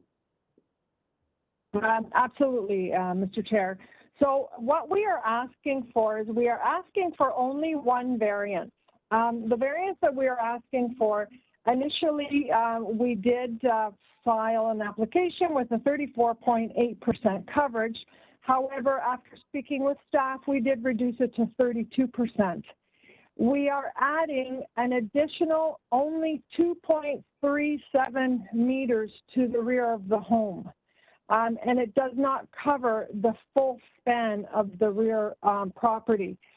You will also note that the house currently is 27.17% coverage. What we're proposing is, the family does need additional space, so we are, and if you make reference to my submission, you'll see that there is a 2nd story at the front of the house. And ideally, what they would like to do is they would like to create a full 2nd floor along the back. And the pop-out at the back where they're building out, it's only 1 story. And I would also like to add that, that is the only variance that we have. And we do have letters of support from 20 and 24 FOXDEN, 16 and 30 FOXDEN, 160 Cottonwood and 162 Cottonwood. And those homes are directly surrounding 22 FOXDEN. Everyone is in support of this particular property. And I would love to bring special attention to the Richies at 16 FOXDEN, where, they are in support, and it allows families to continue to live in their home and adding additional space.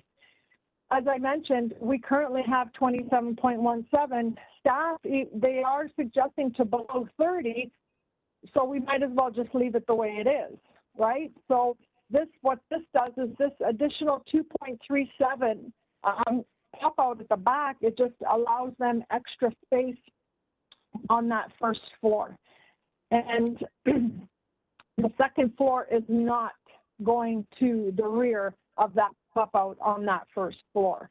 So with that, I will submit that this application does meet the forecast. It's not egregious. It's you know, very fitting to the character of this particular home, and all the area residents are in full support of this particular project. Are you finished? Yeah. I am, Mr. Chair. Okay. Now the variance was asking for 34.8, and now you're changing it to 32. Is that correct? That is correct, Mr. Chair. Now, in addition to that, the staff was saying to do it below 30% because the required is 25%. Did you speak to them after they made this recommendation, or after or before? I spoke to them, and we actually revised the drawings that you have in front of you. Everything you have in front of you is consistent with the 32%. I spoke to them when they wanted us to make the area smaller, and we did change it to 32%. And then I was just made aware of the staff report to below 30. However, I would like to submit that the house is currently 27.17. What we are asking for is an additional 15% to the subject property, which I submit is not egregious in this particular situation. It is to the rear. We are just extending the roof line. We are not changing the front elevation of the home. Okay. Everything is happening to the rear of the property. Okay, so you reduced to 32%. Let's see what the members are saying. Any question? Was it reduced to 32%? Can I have a motion, please? Ms. Tarodi? Yes, through you, Mr. Chair. I read the staff report and also listened to the applicant. I've been convinced that 32% is appropriate and it's minor. Therefore, I put forward a motion to approve this application with one change, that variance number 1 to be changed to 32%. Thank you. Second? Mrs. Kane, all in favor? You're the only ones. Mr. Klassen, no, Mr. Klassen had to leave. Okay, thank you. Your application is unanimously approved. Okay? Thank you very much. Have a great day. You too. Item number 34, which is 146 ABBEYWOOD Trail, application number 34. And here we have the agent and 4 speakers. Nicole Parr, are you there? Nicole Parr?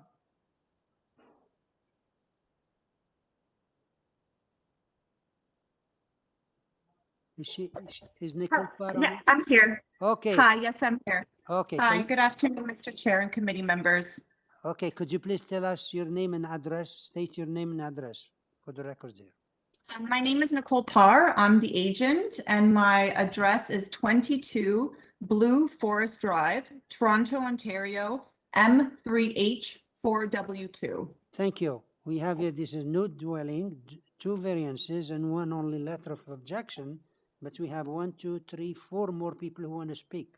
So could you please give us a small presentation as to the merit of your application?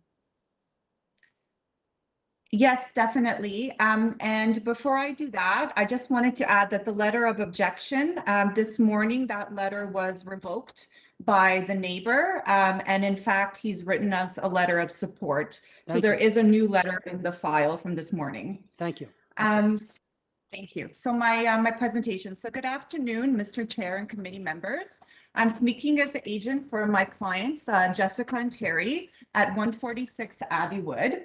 They're asking for 2 variances to accommodate a slightly larger home due to their multi-generational family who are going to be living there. My clients, Terry and Jessica, their 2 children, school-aged children, and both their parents. So this is the requirement of the 5 bedrooms. We noticed a letter of objection sent last week, and we have been in touch with this neighbor at 144 ABBEYWOOD, and through careful detail came to a private understanding, and the neighbor has since retracted their objection and wrote a letter of support. It has been updated this morning into the development application system for your review, as I mentioned. As you can see, it is my client's wish to keep peaceful and positive relations with the neighborhood, while also building a home that will be comfortable for their family. I only wish that the other neighbors or, whoever is here presenting had reached out to us or, sent in a letter, because I'm more than positive that we could have come to an understanding. My clients truly want a family home. They moved to that area, or they're planning to move to that area because they want the schools there are fantastic, and they want, their children to go to nice schools. Their 2 parents, elderly parents, are going to be living with them. And I know that some of the neighborhood has had some negative feelings because this house was used as an Airbnb. I can confirm this is definitely a house that is going to be used for a private family home residence. And in fact, the owners of the house signed an agreement with 144 to that effect. So I hope that alleviates some of the other neighbors' concerns who are here to speak today. Thank you. Okay. So we'll come back to you if there is no quick question, the agent will be back after we hear the other speakers. So here we have Philip Lowe. Are you there? No, he's not there. Okay, how about the next one? Robert Shirkley. No. Robert and Madeline Elia. Okay, Robert and Madeline Elia, are you there?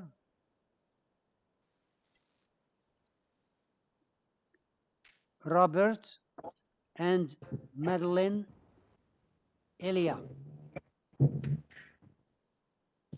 Hello? Are you there?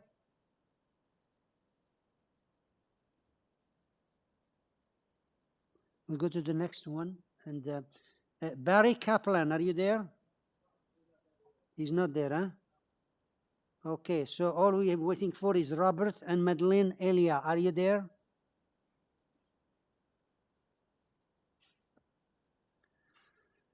Hey. They're still here, huh? They recorded, huh?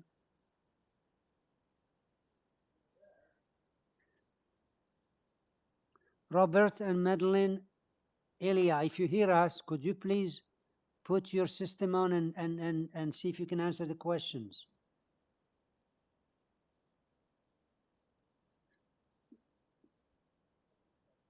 Is there a way to call them, yeah?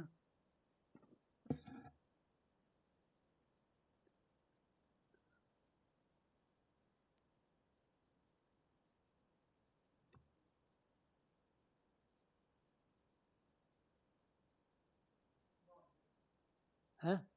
No answer. Okay. Nicole Parr, you're the, it looks like you're the only one. Nobody else is online. So let's see if the yes. Okay, let's see if the members have any question after your presentation. Any question for the agent?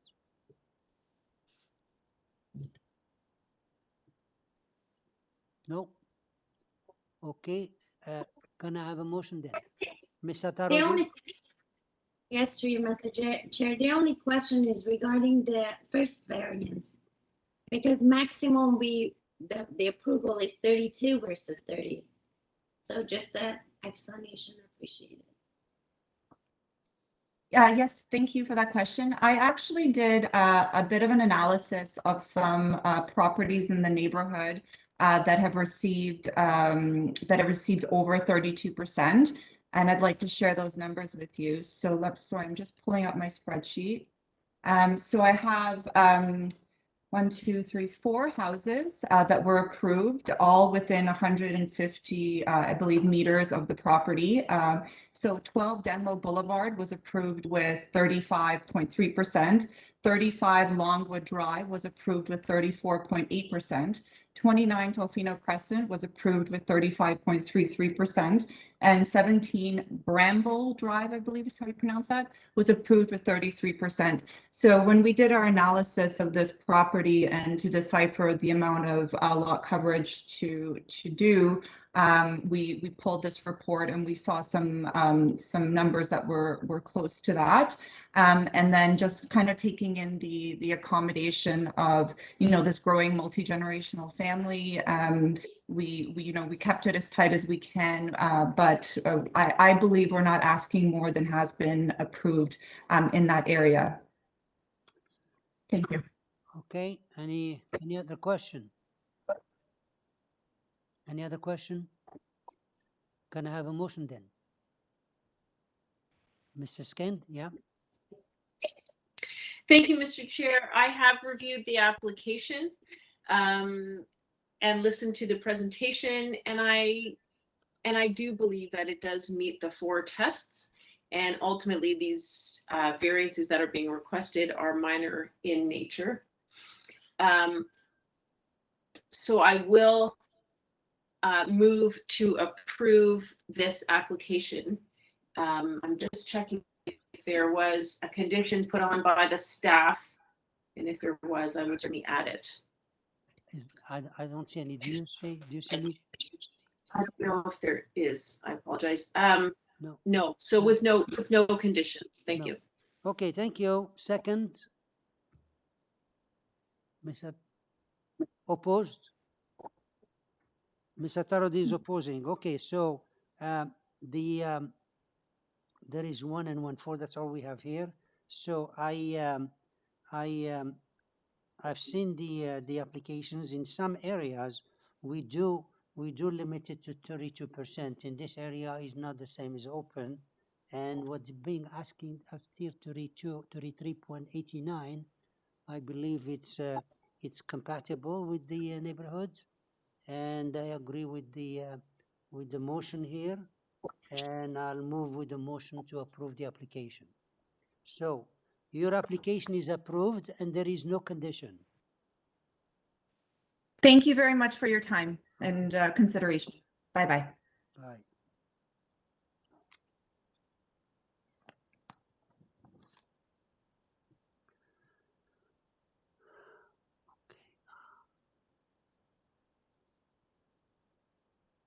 Item number 35, which is 6, SULKARA Court application number 35. Sorry, number 35. Number 35, what do we have here? We have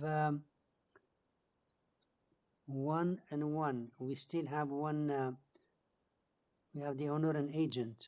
Okay, who's here? Is that Michelle Ladha? Are you there?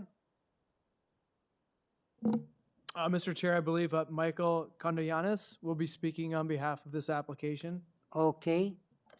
Michael? Yes. Okay. Yes, I'm here. Yeah, could you please state your name and address for us? Yes, it's Michael Kondoyanis. The address is 124 Evelyn Crescent, Toronto, Ontario, M6P3E2. Okay, and you'll be speaking for this application? Yes. Okay, because we have here Alexandra Corres-Franco, who was registered here like a speaker. So you're going to be talking instead. Mr. Chair, if I may. Yeah. So Alexandra and Chris are listed as the owners, and then Miss Michelle Ladha is not present. Okay. So all we have to speak to this application just this is one here. Thank you. Correct. So he's speaking. So this Michelle, you're speaking for the agent, for the owner. Okay, let me see what we have here. We have 35, a second story addition, three variances, TRCA, no objection. Members, do we need the presentation here? Members, I don't see them. Okay, we have 3 variances. There is no other speaker. TRCA, no objection. Do we need a presentation? No? Okay. No, not for me. No. Okay. Mr. Condianas, are you, do you want to say something else? Because we don't need the presentation unless you have something else to say. No? Okay. No, that's fine. Thank you. Thank you. Okay, so questions or motion? Ms. Attarodi? So to you, Mr. Chair, I put forward a motion to approve this application with no condition. No condition. Thank you. Second? Second, Ms. Siskind. All in favor? Okay, your application is approved with no conditions. Thank you very much. You're welcome. And next one is item number 36.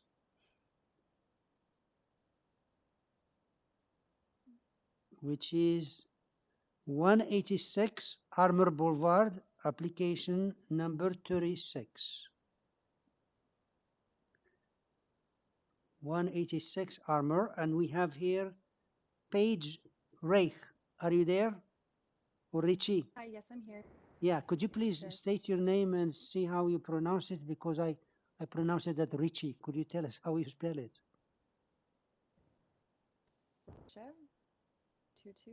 We don't hear you. Could you please speak up and give us your name and your address?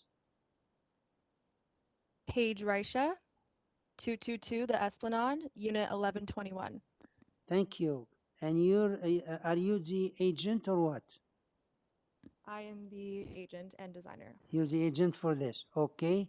We have a second story, 1 variance. Staff report has a condition and forestry only. So let's see what the members are saying. Do we need the presentation here? Members, do we need the presentation here? No? Thank you. Okay. Mr. Ritchie, we don't need the presentation. Do you want to say something else before we move on?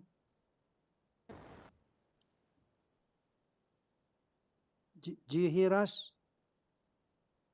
Yes, I don't need to say anything. You don't have to say. Okay. So any question or motion on this application? No? Can I have a motion then? Ms. Siskind, yeah? Thank you, Mr. Chair. I have reviewed the application as well as the staff report, and I'm going to move that this be approved. It does meet the 4 tests, and the variances requested are minor in nature. I will attach the 1 condition recommended by the city staff, that the proposal be constructed substantially in accordance with the south elevation drawing submitted to the Committee of Adjustment, attached as attachment 1 to the staff report. I also like to make the approval conditional with the urban forestry recommendations. Thank you. Second. Thank you. Ms. Attarodi, and that's all in favor. Okay, your application is approved, subject to the condition of the staff and forestry. Okay? Thank you.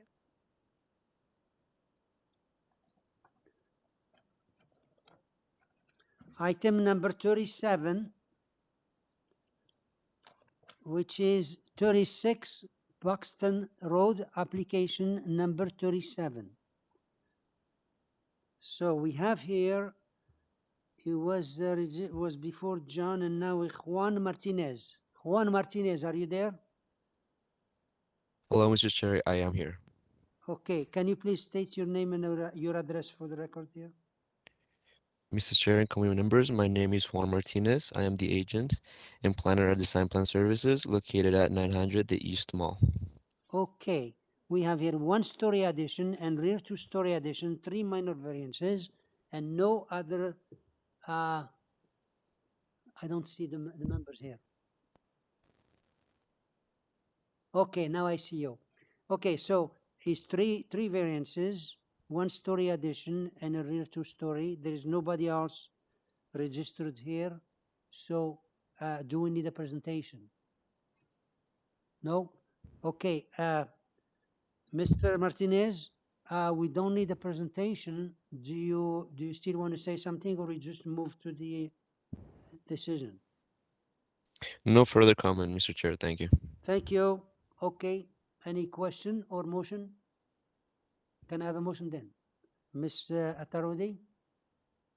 You, Mr. Chair, I want to put forward a motion to approve this application with no condition. Thank you. Second, Ms. Siskind, and your application is approved with no conditions. Thank you, Mr. Chair and committee members. Okay. Item number 38, which is 184 POYNTZ Avenue, application number 38. And here we have, we have here Alvaro. Are you there? Yes, this is Alvaro. I'm an agent and architect for 184 POYNTZ Avenue. Okay. Yeah, and 12 Street. That's okay. Just a second. Do we have a Derek Wong online? Yes. Okay. We have one more speaker here online, so therefore we ask you to make a small presentation as to the merit of your application. Okay, definitely. The lot size is 15 by 33, and we ordered to build two-story single-family home. We had at the beginning, hello? Yeah, we had at the beginning couple variances, which we back and forth talk in cooperation with staff members, and we done a couple changes based on the staff recommendation. Number one, we setback is 1.2, and we reduce it to 1.6. Mr. Chair, can the agent state the variance? Yes, he said number one. Number one is changed from 1.2 to 1.6. Next, correct. Number two. To 1.6. Number two, we based on voluntarily, we want to delete and eliminate this number two. To eliminate it, okay. Number four. Yeah, this is no longer a void. The other one is number four. We reduced significantly the lot coverage from 34% to 32%, based on recommendation of the staff. And number six. Yeah, and number six is we reduced actually a staircase from 6.74 to 6.16 in order to not intrude to the setbacks on the side. Okay. Right now we're just taking you can explain after. So we just have number 1 to 1.6. Number 2 is eliminated. Number 3 was changed to 32%, and number 6 was changed. Number four. Number 4 number 4 is to 32, and number 6 was changed to 6.16. Correct. Those are the changes. Okay. Yes. Any other change? No, any other change? No, we don't have any other change, but we can explain about something. Okay, so please go ahead. Those are the changes that the staff asked, and the councillor is okay with that too. So please go ahead. Yes, and some neighbors, because I printed out all the letter of objection, the most of this, I mean, 90% has the problem with number 1, number 2, 4, and 6, which we dealt with that. And the other one is they concerned about the second floor platform, which is two platform at the second floor. But I just want to bring to your attention, if you take a look in the drawing, number A4, architectural drawing number A4. Would you please to bring it up?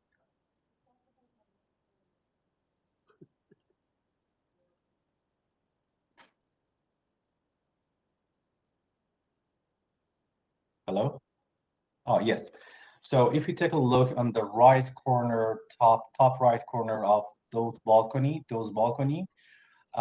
based on zoning by law, we only allow to have 4 square meter for balcony on the second floor. So we, because of 2 entrance, we keep the 4 square meter for both of 2 balconies, but we divide it in 2. That's why it looks like a 2 balcony, but it is 2 very, very small, just for 1 meter, and the other one is 1.3 meter, something like that. And both square meter is 4 meter. So actually, both of them are one balcony, but is a little bit slightly further from each other. The other one that I want to explain about that neighbors has some issue about the height. If you take a look in the drawing, it's 1A5, next drawing.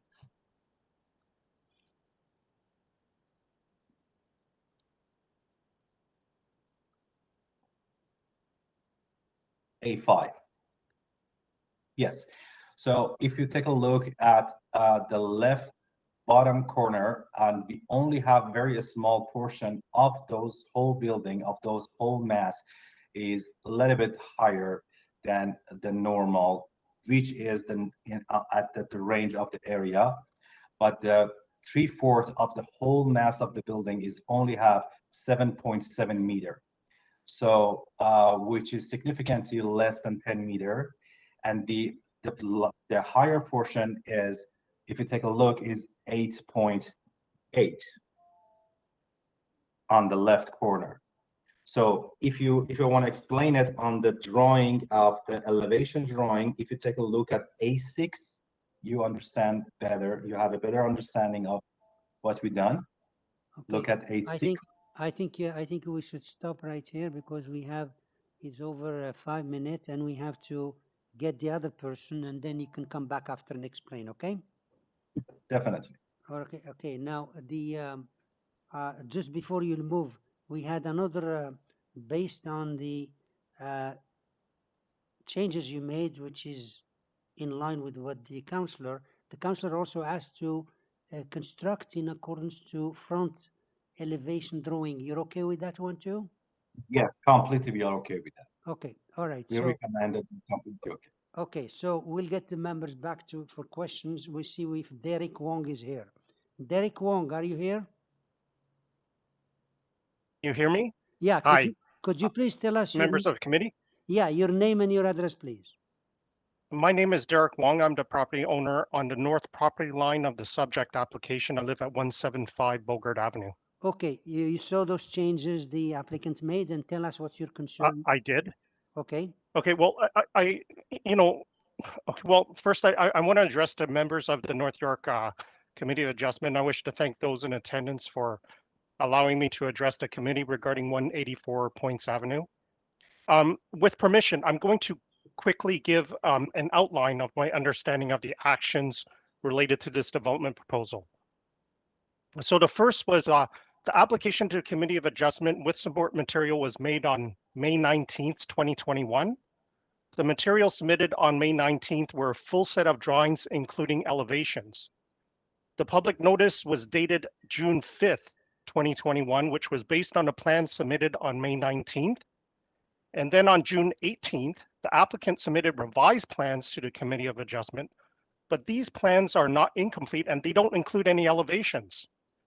So then on June 30th, we have a report from community planning staff dated June 30th, which recommended refusal unless the applicant made changes to their application. The further recommendation was that in the event the committee approves the application, it was recommended that the approval be substantially in accordance with the revised front elevation as attached to the staff report, and they attached the front elevation. So while I agree with the June 30th staff report, but as an abutting property owner, my concern is the applicant is seeking minor variances as revised for excess height, setback, coverage, a larger massing in general, and 2 platforms from the second floor in the rear of the building without providing details as to how this is going to look to the committee members, as well as surrounding property owners. So we're not able to confirm if the revised plans correspond with the front elevation as per the staff report.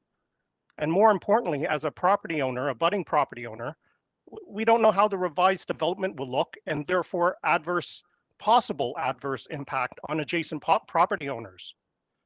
So the applicant has revised the requested variance at this hearing, and I'm looking at elevation drawings, but I'm not understanding if these are elevation drawings are the revised elevation drawings because they were not uploaded to the application information center, and maybe if they're not, this is the first time I'm taking a look at it.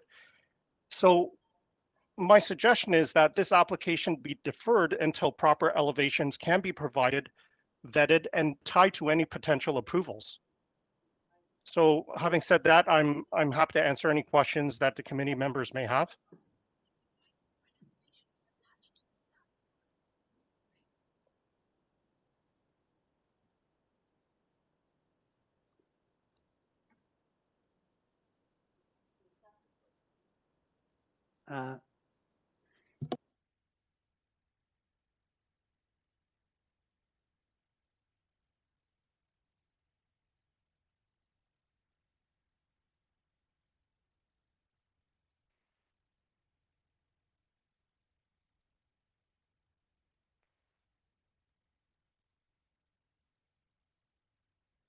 Okay, any questions for this speaker?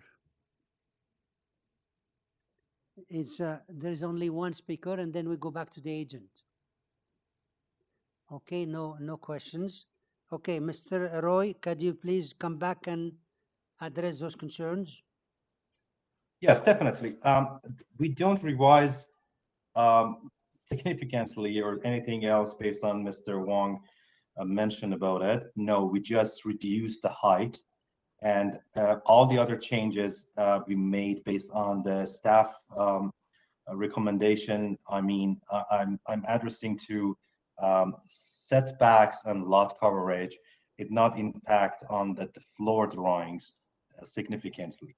So we only reduce the height of the building.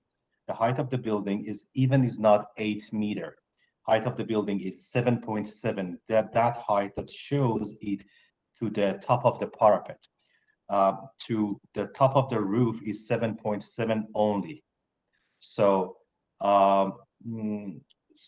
and the very small portion, as I mentioned before, is in the front of the street, and that not impact any kind of blocking or shadows on any other neighbors, because it's exactly on the front, and we set back even more than requires setback into the property based on with discussion with the staff, the members. So we are 7.7 on that side, and the other side is 8.8, the top of the parapet. And we revise the setbacks, we revise the lot coverage, and as I mentioned, 2 balcony at the back is very small. It's not a big balcony, it's no impact on the rear yard of the property, specifically for the objection that Mr. Wong mentioned, because he's across the street.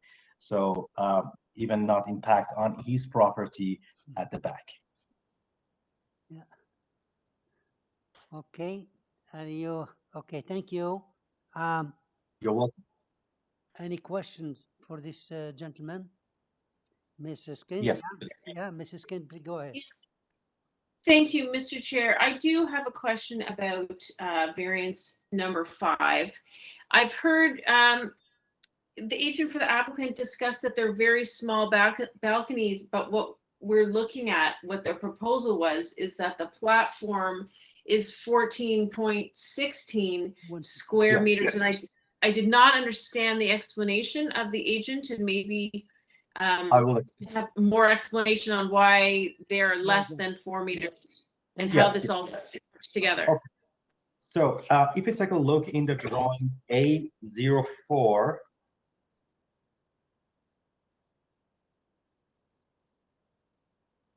drawing A04, would you please to bring it up?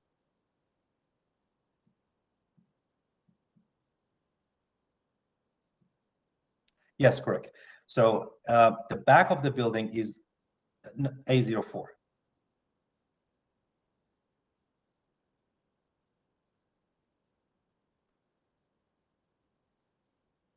I don't see it.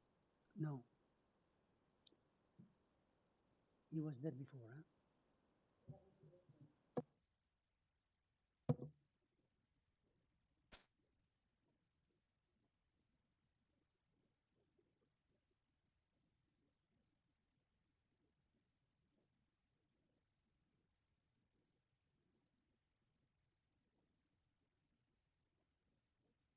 Yes. So if you take a look at the top right portion, this is the back of the building. And if you zoom in, yes, you see two small balcony on the back. This is two small balcony on the back. And the total area of these two balcony is a 4 square meter, total altogether. The thing that Ms. refers to is number 5. Number 5 is in the front of the building, and you can look at A4.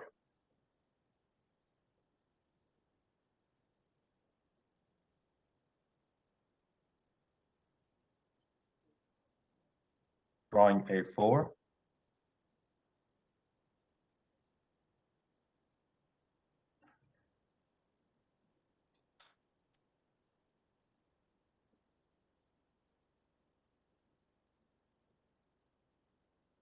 Yes, so that's the front balcony is a kind of large balcony, but we recess into our the front setback, which I talked to Mr. Romo, and they don't have any problem because this is the face to the building, face to the street, and there no problem with the privacy of the neighbors because this is kind of completely look at the street.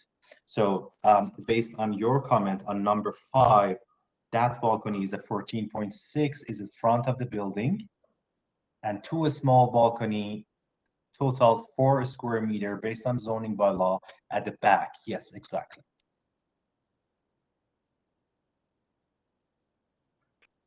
I hope Thank you very much. My pleasure. Yes, it did. Thank you. Okay. Any other question? Okay. Then can I have a motion, please?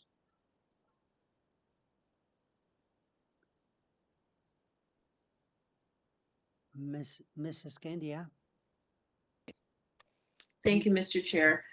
I have reviewed the plans as well as the letters from the neighbors and the neighborhood association, and I understand that there is some opposition to this. However, when we look specifically at what is being asked and the changes that have been made by the applicant to accommodate many of these concerns, I do believe many of them have been addressed. And for what is remaining, it's my opinion that they do meet the 4-part test and that the variances ultimately are minor in nature.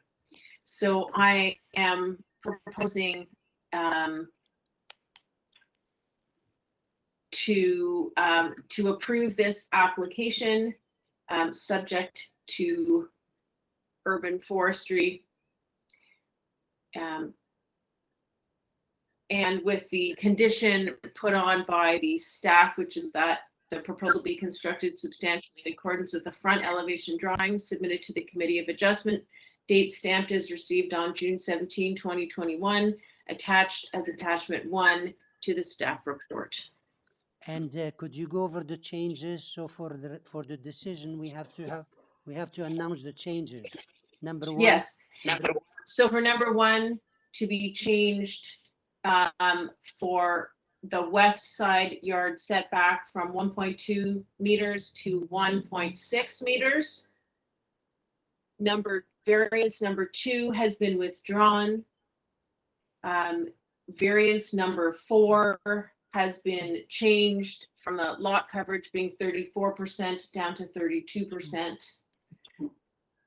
And variance number 6 is being revised for the proposed stair width from a 6.74 meters to 6.16 meters. Correct. Thank you.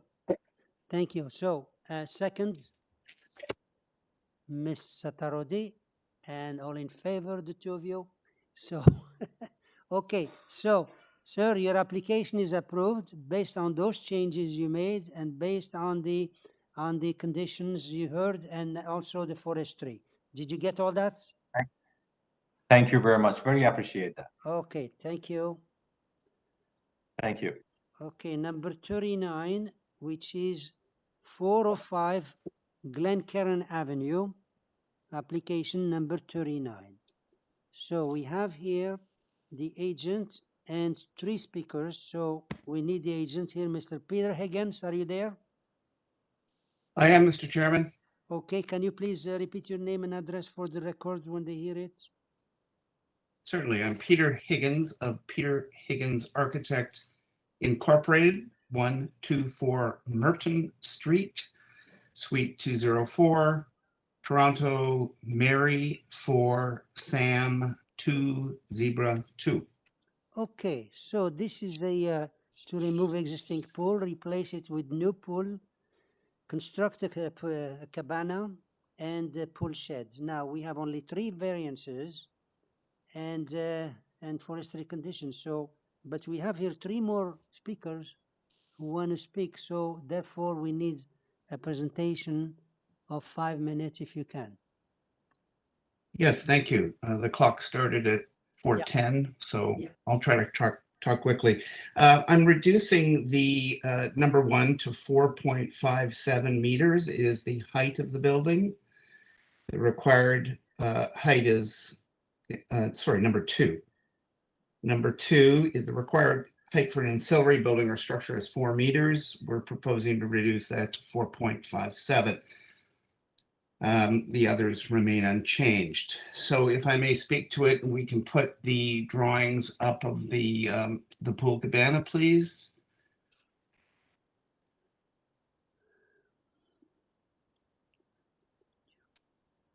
So those would be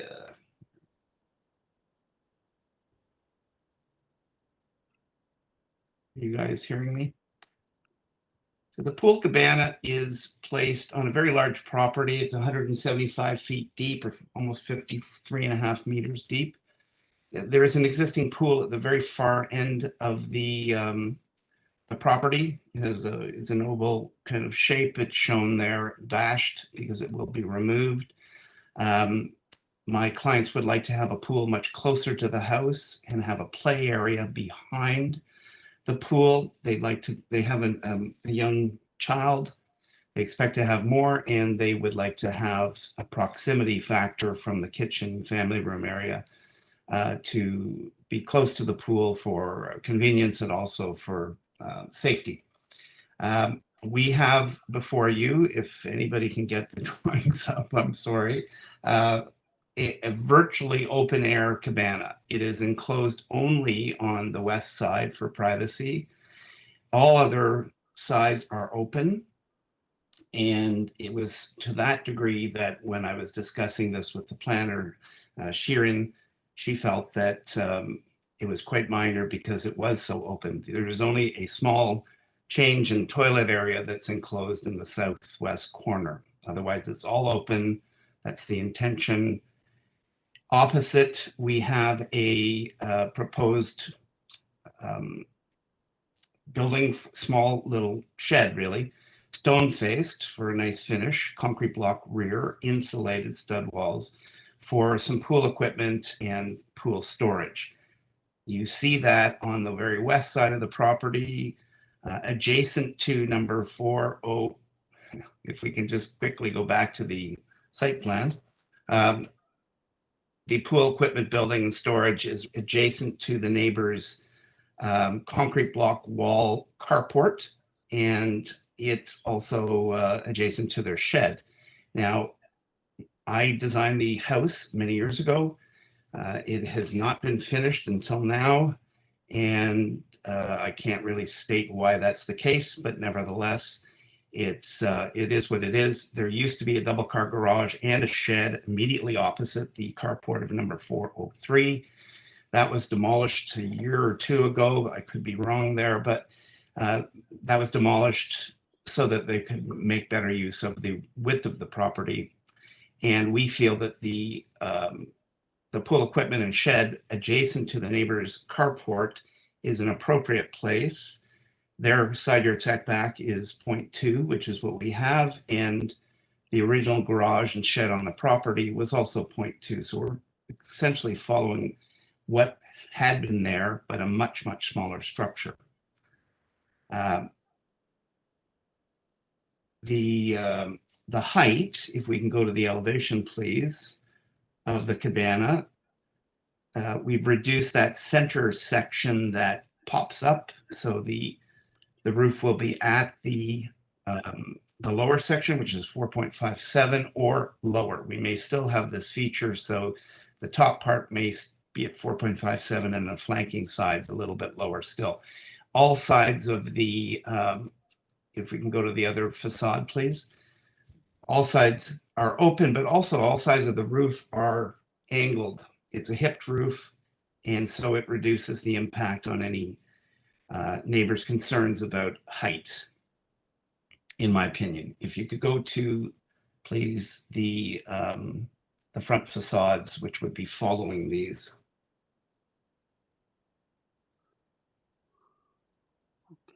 I'll ask you to summarize, please. So there we go. You can, okay, I'm going to wrap up. You can see that this is all open.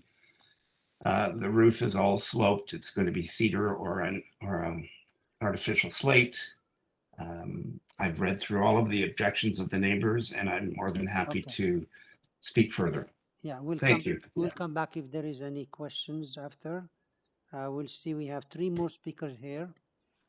And Mark Snapinkor, is he there? Yeah. Mr. Skapinkor, are you there? Yes, I am. Could you please state your name and address and tell us what's your concern about this application? Yes, thank you very much for the opportunity to be here today. My name is Mark Skapinkor, Skapinker. I live at 407 Glencairn. I'm immediately next door to the applied property. I've lived here for 27 years. I would like to address a few issues with your permission, please. Firstly, I have tried to speak to a number of the other neighbors to poll them, but none of the other neighbors know about this meeting. While there is a sign in the window, it is completely unreadable, it is blocked completely, and nobody knows about it. I know there's a sign, you can look at the pictures in the application, but I did want to point out that nobody knows about this application, and I don't think it's quite fair that the neighbors don't know about it or to hide it behind the panes of the window in the house as it has been hidden. But moving on, I wish this new neighbor who's moving in would have contacted us and had a discussion, or Mr. Higgins, who's known us for 9.5 years as he's built this house, would have spoken to us.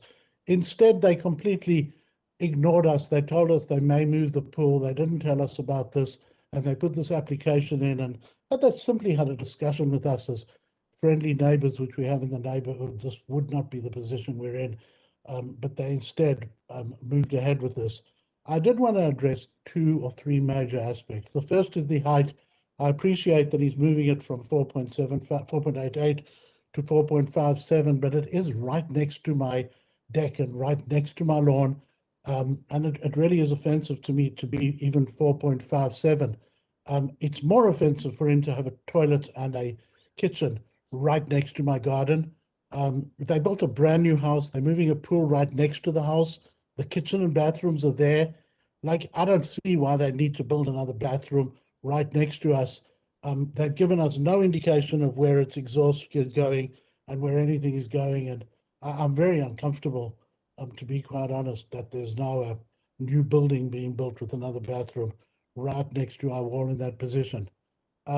My biggest objection, frankly, is that they are building it exactly where there is a tree. To quote from the tree protection review that is written by David Bostock on your site, the pool cabana showed at the rear of the property may require the removal of a neighboring silver maple measuring 90 centimeters in diameter. Alternatives to the removal of these trees, including modifying the size and position of the cabana or constructing in a manner that accommodates any roots below. They have not addressed this issue at all. But what makes it much worse is that approximately 1 month ago, they cut down all the trees in the backyard.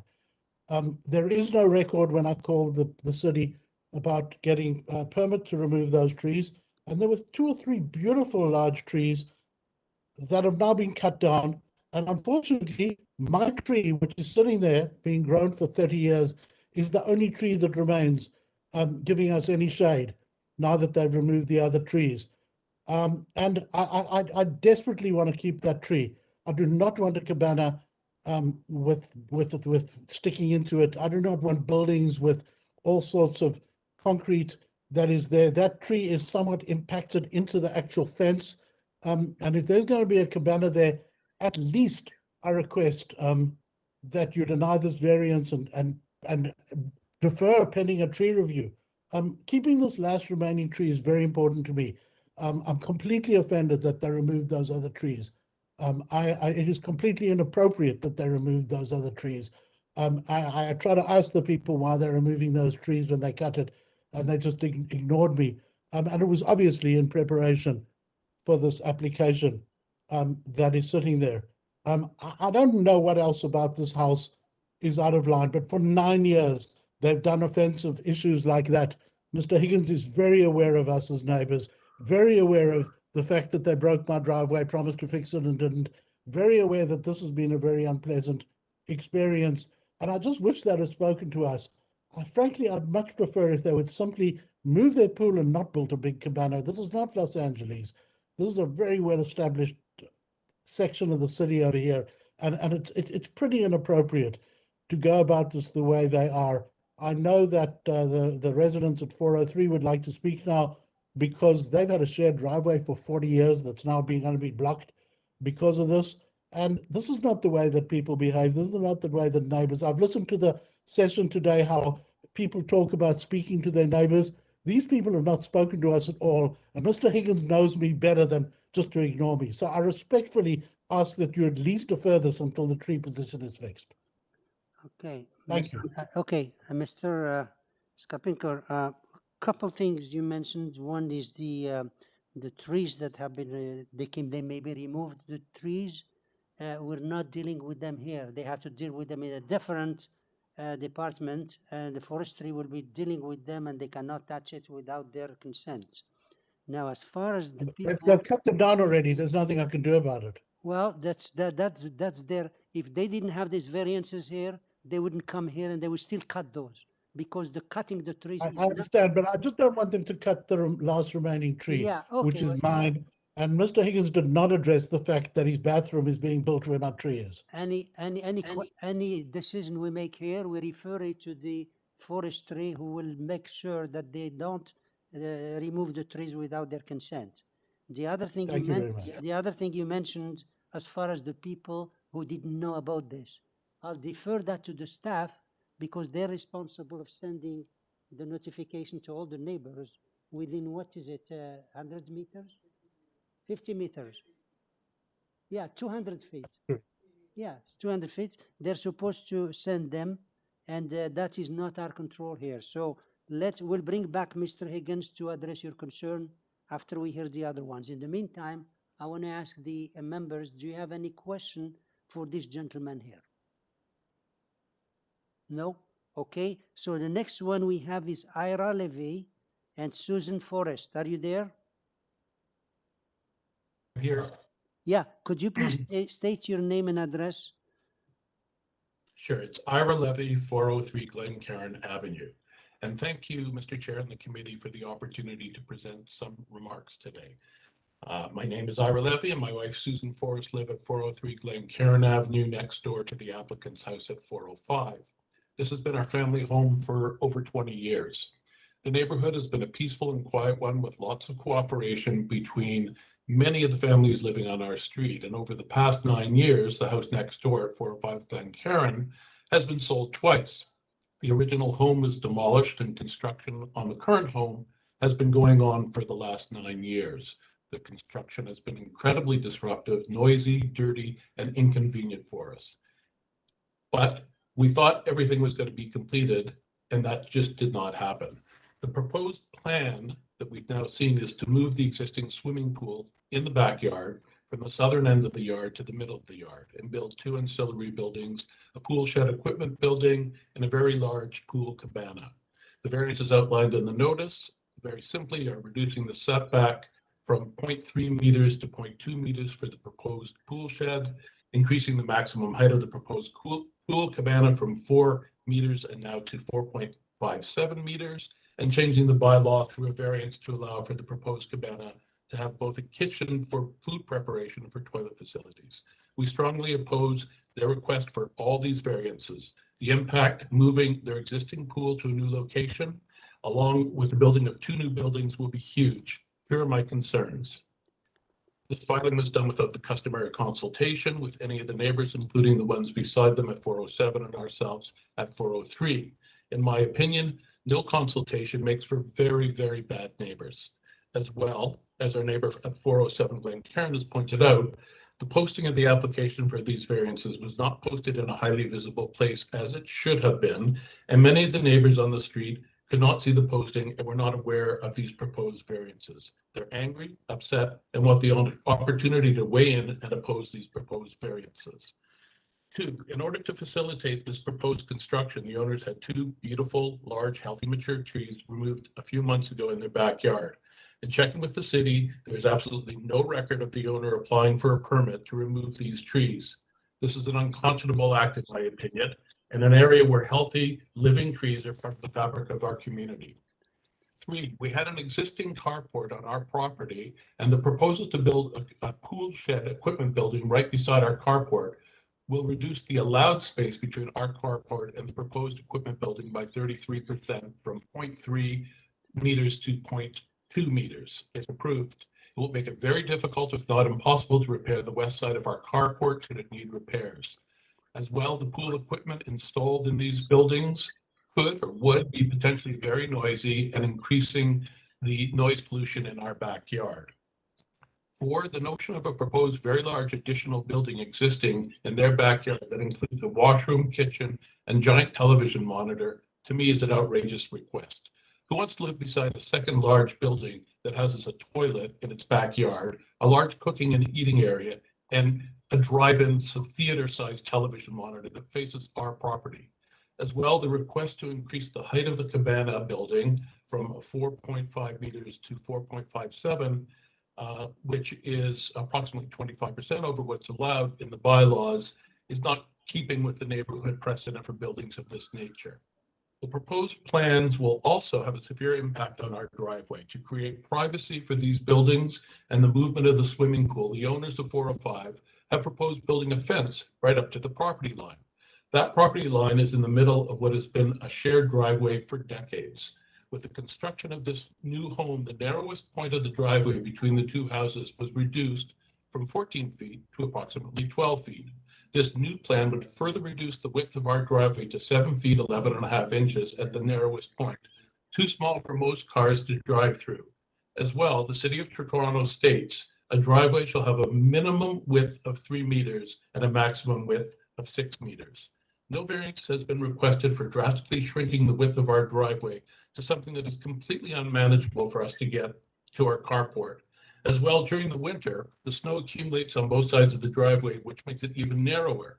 Also, the length of the driveway is such that during the winter, we need a snow plowing service to handle the removal of snow, as the area of the driveway is too long for hand shoveling. There's been no application for a variance to reduce this driveway width space, and if there was one, we would strongly oppose it. In conclusion, my family strongly opposes these plans and variances and requests that the Committee of Adjustment deny these variances. If this plan unfortunately does go forward, these changes will shrink our driveway Thank to you. unusable. I ask you to summarize. Your 5 minutes are over, please. I do apologize. Basically, it'll shrink our driveway, get rid of more trees, and create another round of disruptive construction in our area. Thank you for your consideration. Thank you. Any question for this speaker? We still have 2 more speakers. No, we still have just one. Jennifer? Are they online, yeah? Jennifer Wong, that's the last one, yeah? Okay. Mr. Chair, I believe that Susan Forrest wanted to make a deputation with respect to this application as well. She is from the same address, but I'm of the understanding that she wanted to speak as well. Okay, Ira, that's for the same, yeah. The one we have right now was, we had the speaker now, but she wants to speak too? Hello, yes. Hello, can you hear me? It's Susan Forrest. Excuse me. Could you please state your name and address? My name is Susan Forrest, and I live at 403 Glencairn Avenue. Yeah, what we heard from Mr. Levy, right?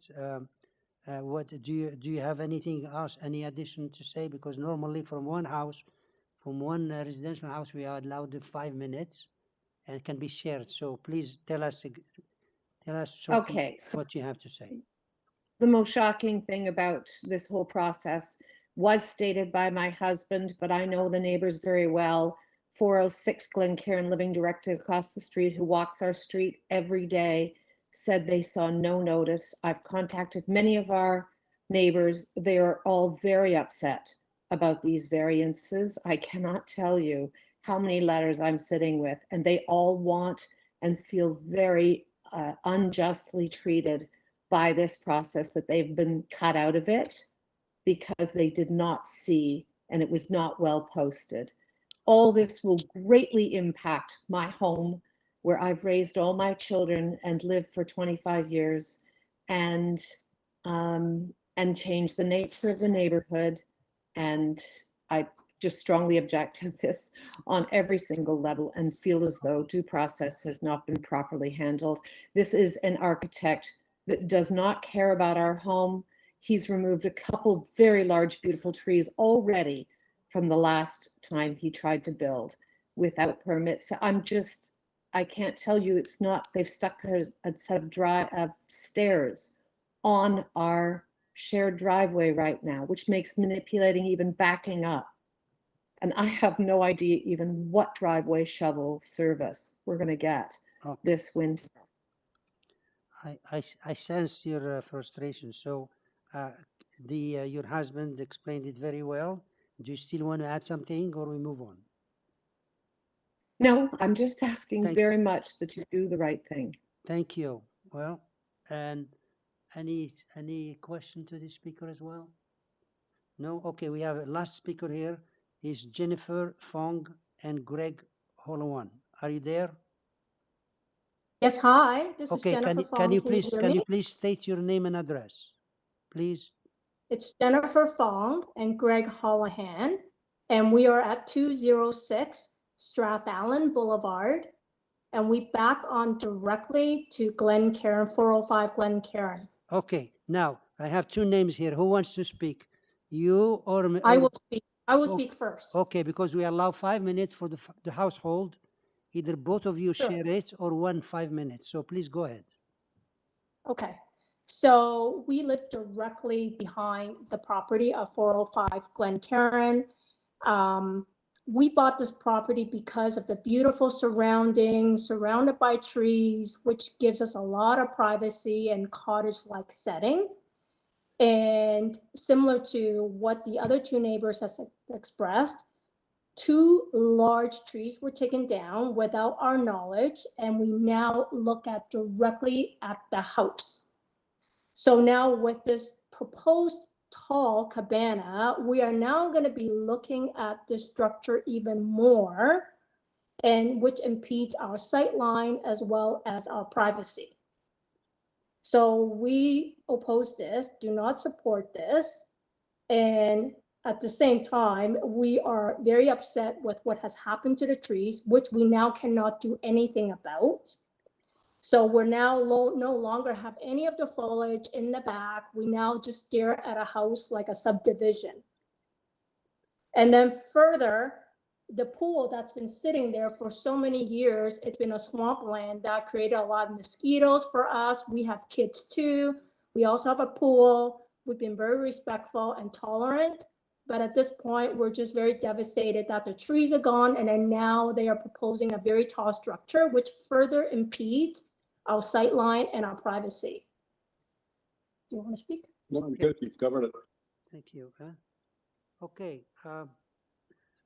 Anything else? Yeah, actually, you know what? I will add further that our neighbor on 208 Strathallan, which is right next door to us, which also kind of backs onto the 405 Glencairn, did not even get a letter. When I mentioned it, they were surprised, didn't hear of anything about this. Yeah. Sorry about that. In the committee members have nothing to do with it. I asked the staff and they say they send letters to 60 meters around, which is 200 feet about. And that's what they send to all of the neighbors. So we can't address here one person that did not receive it. So let's, if you finished there, any question for this speaker here? No? Okay, so we're going to get Mr. Higgins back. And Mr. Higgins, are you there? Mr. Higgins? Mr. Higgins?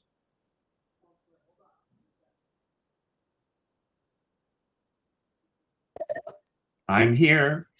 Okay, Mr. Higgins, I sense some frustration among the neighbors here, and you know very well that we don't have any power here to enforce people to talk to the neighbors, but you know very well that is a good PR, and to reduce the anxieties would have been nice to talk to the neighbors. And here you tell us the answer from all these speakers here, and we'll move on. Yes, may I speak now? Yes.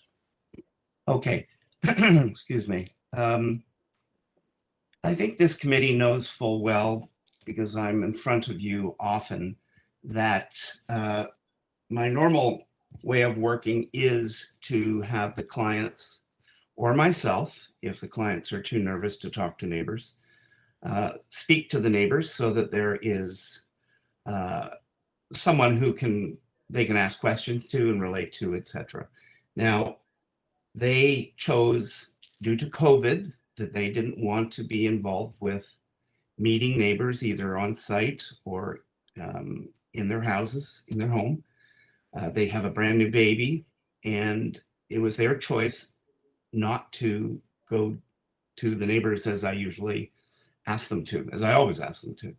They also asked me not to do it. So I can't undo what was done. And I'm surprised that I'm hearing comments about the sign being blocked or not visible. It's clearly on the record as being visible from the street. No, there's not a sign out at the sidewalk, but you don't have to do that if you can post it on a door or a window, which is what we did. Ms. Forrest was talking about neighbors being unjustly treated by the process. I would say, I hope she's not pointing my finger at me. You've spoken a number of times, the radii that you use from each corner of the subject property in order to mail out notices of this committee of adjustment. So when there's talk about so many neighbors up in arms, okay, I can understand that. You have friends on the street, but at the same time, they would have received a notice of this hearing if they were within the 200-foot catchment area from each corner. So that usually encompasses about 34 houses. Here we are. We, just getting back to Mr. Skipinker. Mr. Skipinker, I haven't seen you in 10 years. I was not involved in the building of the house. The house did sit there. I took my sign away. I was very embarrassed by the fact that it wasn't finished. I didn't get paid. The new owners found my drawings and asked me to come and help them with some finishing touches. The new owners are very nice. They're very busy, young people. And I think they would make great neighbors for you. I wasn't involved in the removal of any trees. I do see on my photographs that there is a severely leaning, large coniferous tree that I suppose must now be gone. And I don't know where the other one is. But I never work without an arborist, and I gave them an arborist name because they were concerned about the state of a tree in the front yard near the sidewalk, which is in declining health. And Ms. Forrest also mentions that I don't care about neighbors and I don't care about trees. That is absolutely not the case at all. There were comments about the toilet in the backyard, a drive-in theater style sized entertainment area. These are not uncommon, and I think anybody speaking to this would know from magazines, etc., that this is fairly common these days. I have aerial photographs that unfortunately we couldn't get in on time of the street. 4, 5 to 10 houses away, there are pools on every other house. Most of them are halfway up from the rear yard towards to the house, if not closer. There are cabanas that are 14 by 32 feet. I designed one of them, and it's not uncommon to have these cabanas. As one of the letters suggested, this is outrageous. Well, take a look at the aerial photographs. It's not at all uncommon. I was concerned about bathroom, kitchen exhaust. I hear you, I understand that, and I will deal with that and make sure that it's not an issue. That would not be fair to you. Mr. Binker spoke at length about his tree. I do know that tree. It is a large silver maple, I believe. And although we're close to that tree, we have designed, although we're not into the structural process yet because we're trying to get through committee of adjustment, but we've designed the entire west side to be on grade beams with helical piers. The helical piers are about 4 to 6 inches in diameter. They can be placed so that they don't touch the roots of any adjacent tree. It means that the entire structure is lifted off the ground slightly so that there's aeration below it and for the oxygen to the tree. And we believe that we've got that covered. Now, you're right, forestry has not been involved to date. They are going to have to sign off on this. I don't want the big silver maple to go. I think it would be a beautiful backdrop to this cabana. And so I'll make every effort, as the committee knows, to make sure that we do drawings that save the tree without question. I would say that Ms. Fong, Mr. Holohan, they do live behind. There were no major trees taken down, and I'm looking at the photograph. There was one, the leaning coniferous tree, which blocked the view of the house. That's true. Okay, Mr. Higgins, we're already way above, and if there is any questions, the members will see if they have any questions, okay? Mr. Chairman, I'd like to say one more thing, which is my client's plan after the pool, the existing pool is removed, to do landscaping to give them privacy, which would give the backyard neighbors privacy as well. Okay, thank you. Okay. Thank you. Members, questions?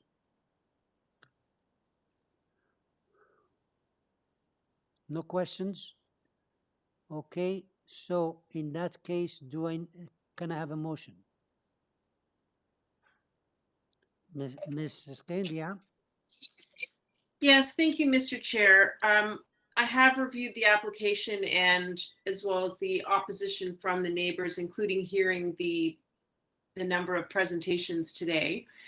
And certainly I think there's been some conduct that is perhaps regrettable, but ultimately we have to focus on what we're able to do at this committee and what our role is. In particular, with the having the building up against the carport of the neighbors, it does appear that there, from what it sounded like from the applicant, that there had actually been a building there before, and it just recently been removed. So all the, so I don't know if perhaps the opposition by the neighbors are exacerbated, and I suspect it might be by some of the conduct that we've heard about. In any event, looking at the 4 tests and looking at the variances that are being requested, ultimately, it is my conclusion that it does meet the 4 tests, that these variances are minor in nature. I propose that we approve this application subject to urban forestry, and I certainly urge the parties to commence perhaps better communication just to help perhaps everybody involved. Thank you. Member, there was a change in the variance number 2.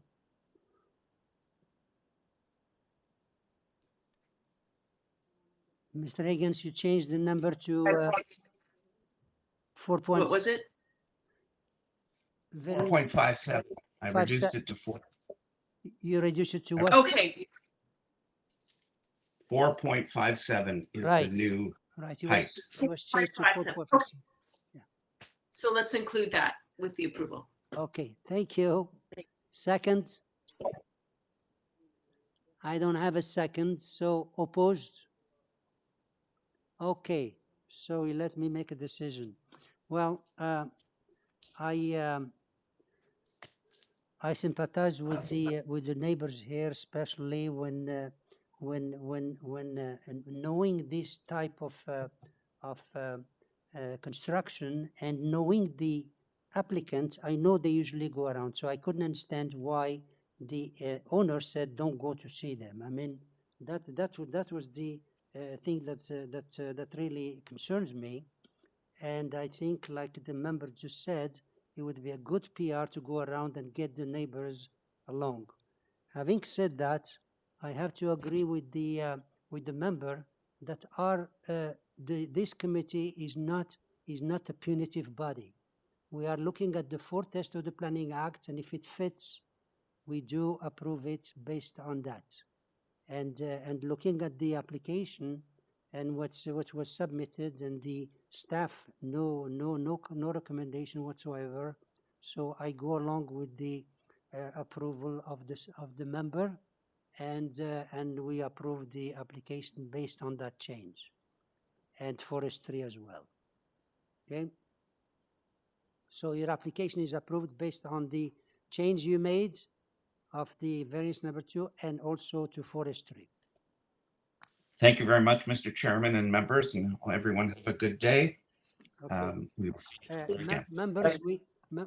Members, we still have 7 applications, and we have to get 5 minutes break. 5 minute, okay? Thanks.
Hi, everyone. Hi there. I'm joining in Okay. to help out. Ladies and gentlemen, we sorry for the delay here. We had some member who had to go on an emergency, and we waited for another member to come. So we're going to pick up number 40 where we left it on.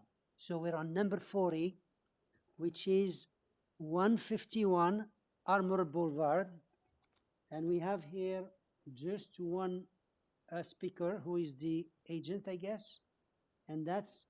Yes, that's correct. Yeah, he's here. Paige Yeah, Ro- Paige. Yep, Paige yep, Paige Rick. Raisha. Are you there? Paige Raisha.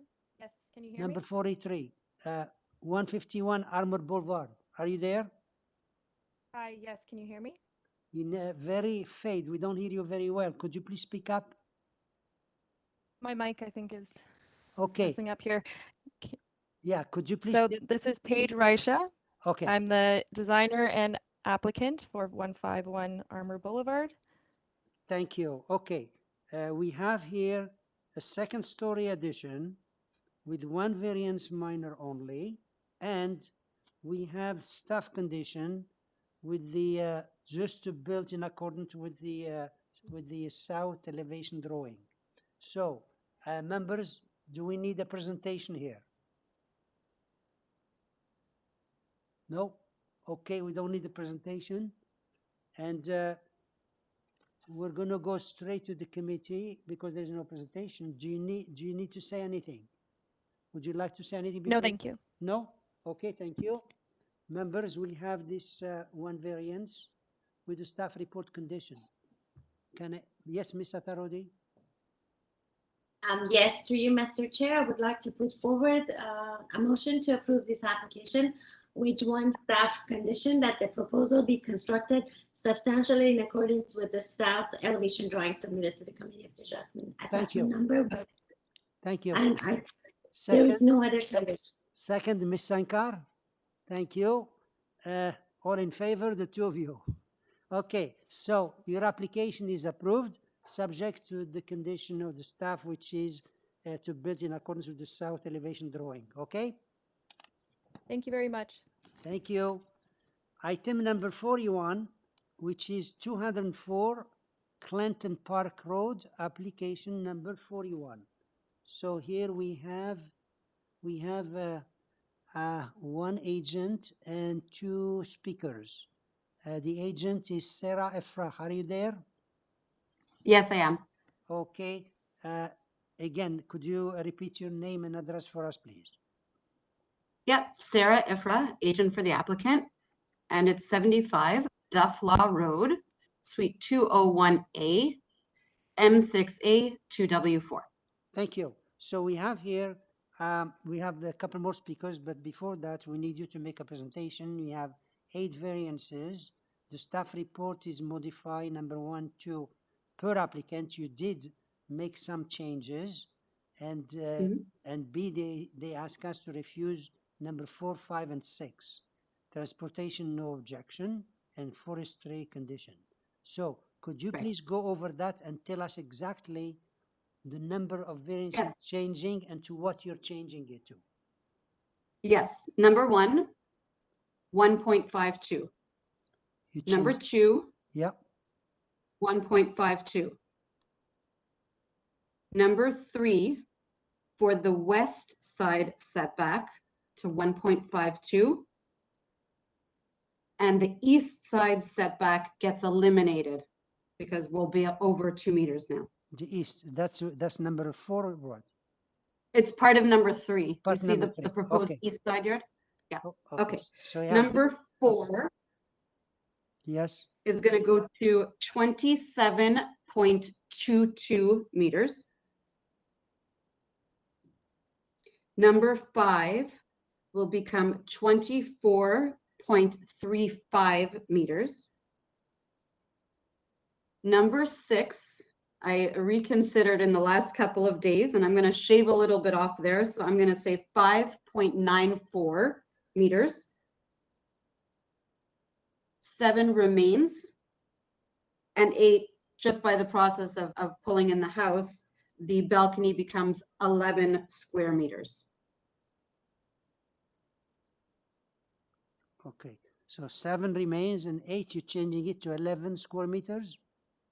Yes. Okay. Okay, so since I'm very tight on time now, I'd like to focus on number 4, 5, and 6 because I did change number 1 and 2 to the satisfaction of the committee, you're not, of the planning staff. okay, you're not So, restricted. I'm giving you the 5 minutes starting now. oh, thank you. Okay. All right. So if staff could pull up from the supporting documentation, I had sent a site plan that has some highlighted yellow on it. It was along with an email on June 4th, I believe. So while they're looking for up that portion, in terms of the building length, the overall length from the front where the garage is all the way to the back breakfast room, which we now made only 1 story, it's not 2 stories anymore. That's the 27.22 meters. The actual 2-story portion is 17 meters, similar to the one that they discussed in the staff report at 196. I had done that house a number of years ago. Also on a similar lot, although this lot is considerably longer, but it's on a similar lot, and we were approved the length based on the configuration of the lot. But in terms then of the front part of the length, where the garage is, we have a lower roof. We're trying to make that feel more like coach house style. And the breakfast, as I noted, at the back is only 1 story. In terms of the depth, it's a similar argument. They're just measured from 2 different places, and it doesn't get affected that much. So it's really the same discussion. But in terms of the front yard setback, I did pull it in a little bit from what we had originally.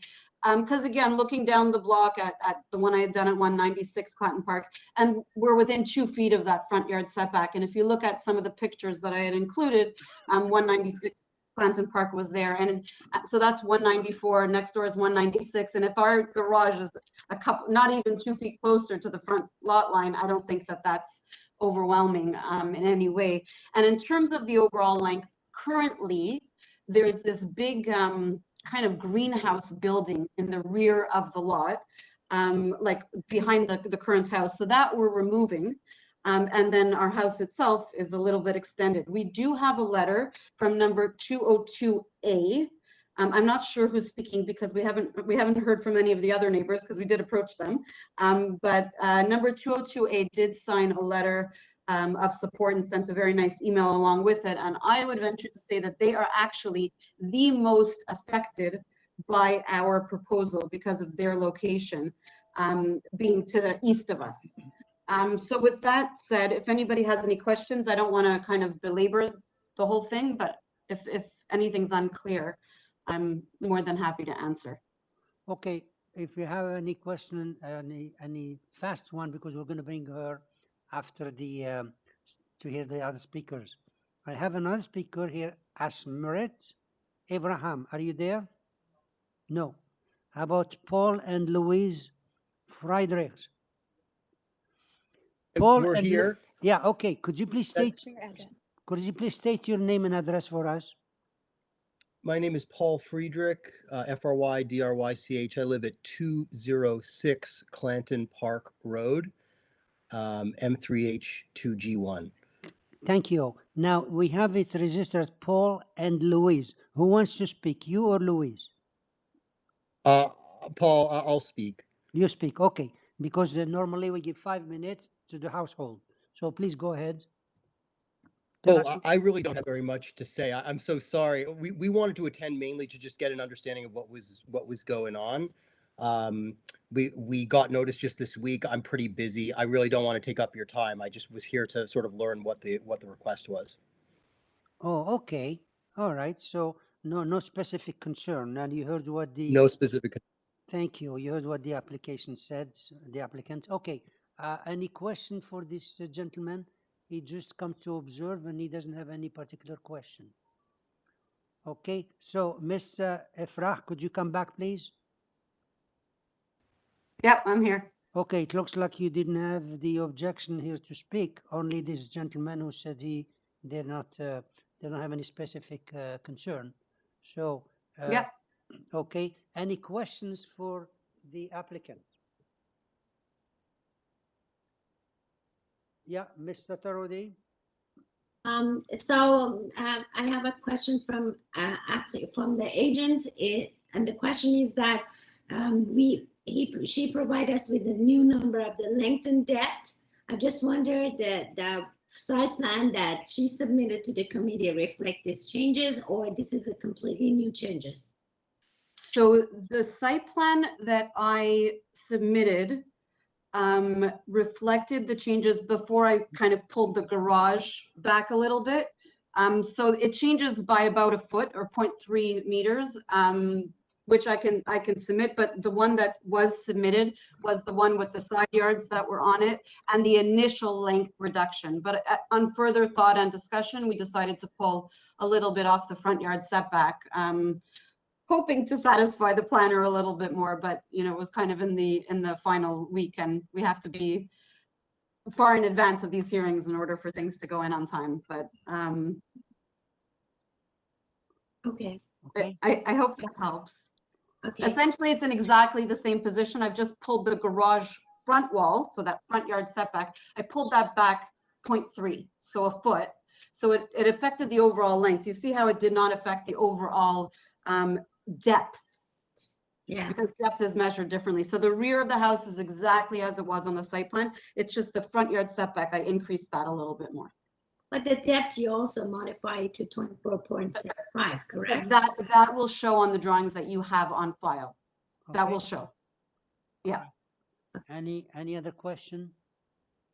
Yeah, Ms. Tarodi. I have a question, but this time it's from city staff.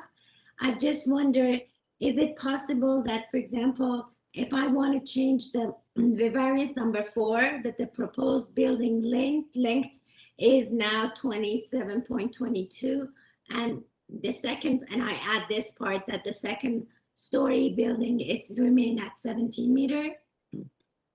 Can I add something like this to the variance or not? Like the 2-story portion.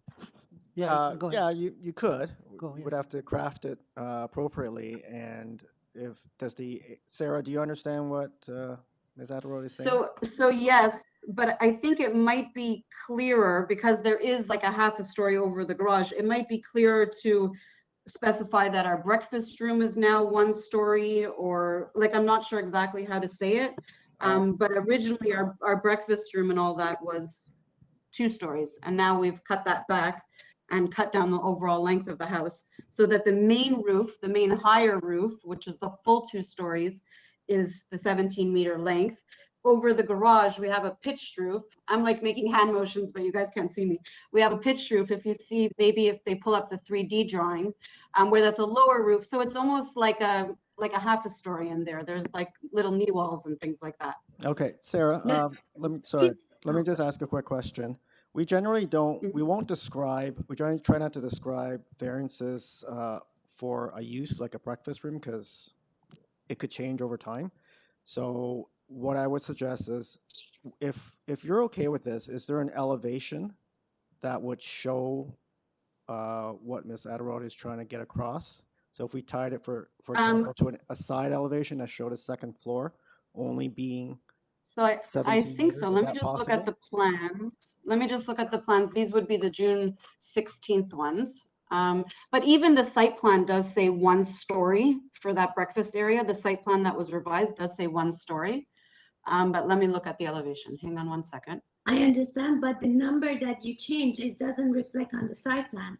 The reason I ask is that if I tie it to site plan, it would explain a little bit more why these numbers, like, yeah. So Okay, so the west elevation does show that it's a 1-story portion past, like at the breakfast room area there. It's drawing A9. It does show a 1-story portion back there.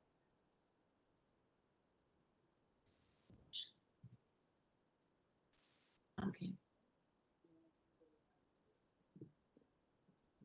Did you get it?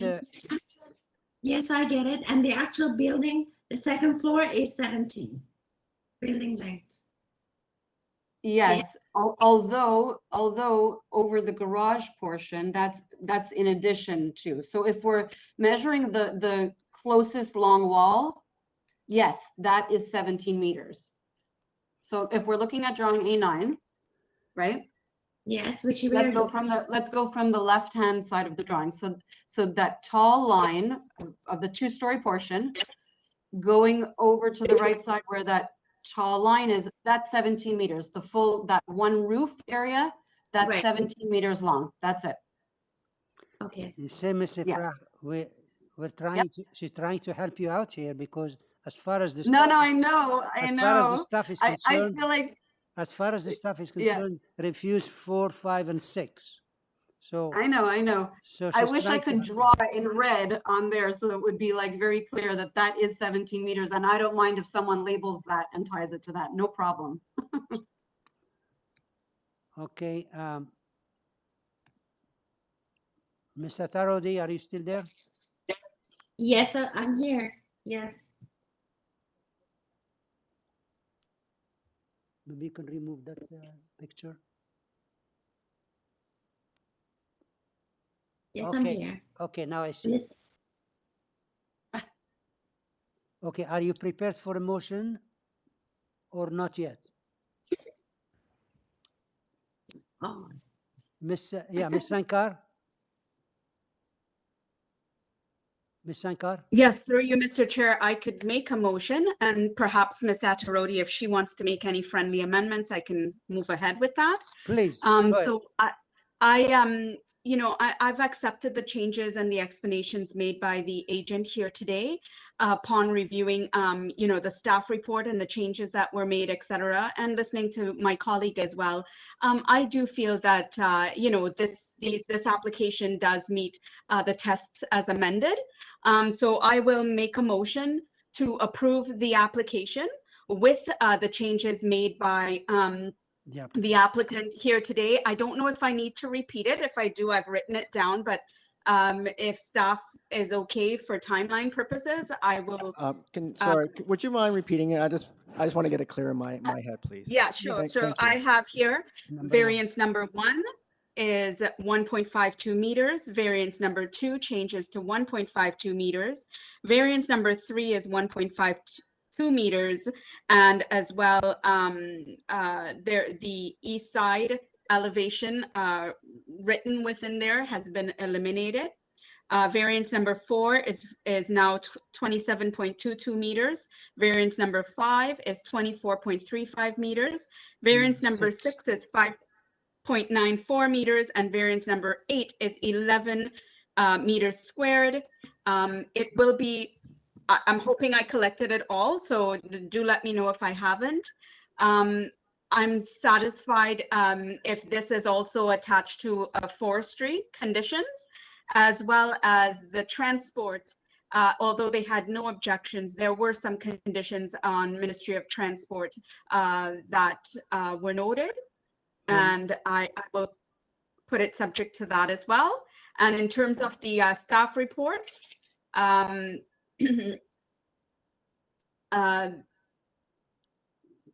there was no other conditions up front, so I'll leave it there for now. Cover them. Ms. Sankar, I'm impressed. You got all of them. Now, as far as number one, I believe she said 1.2, not 1.52.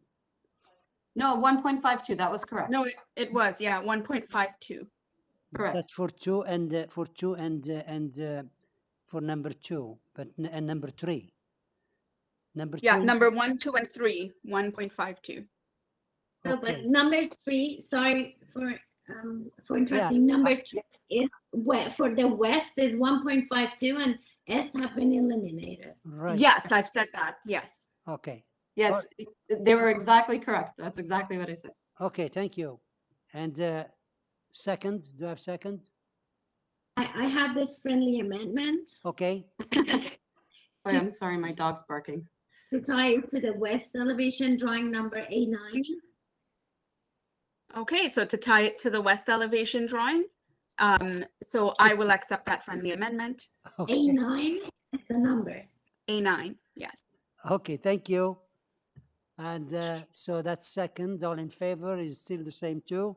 So, Ms. Ifrah, your application is approved, subject to those changes and conditions. Do you want us to go over them again, or you're okay? Oh, I'm very clear, and my doggy really wants to go potty. Okay. So thank you so much. Thank you. Have a Okay. great day. Thank you. You too.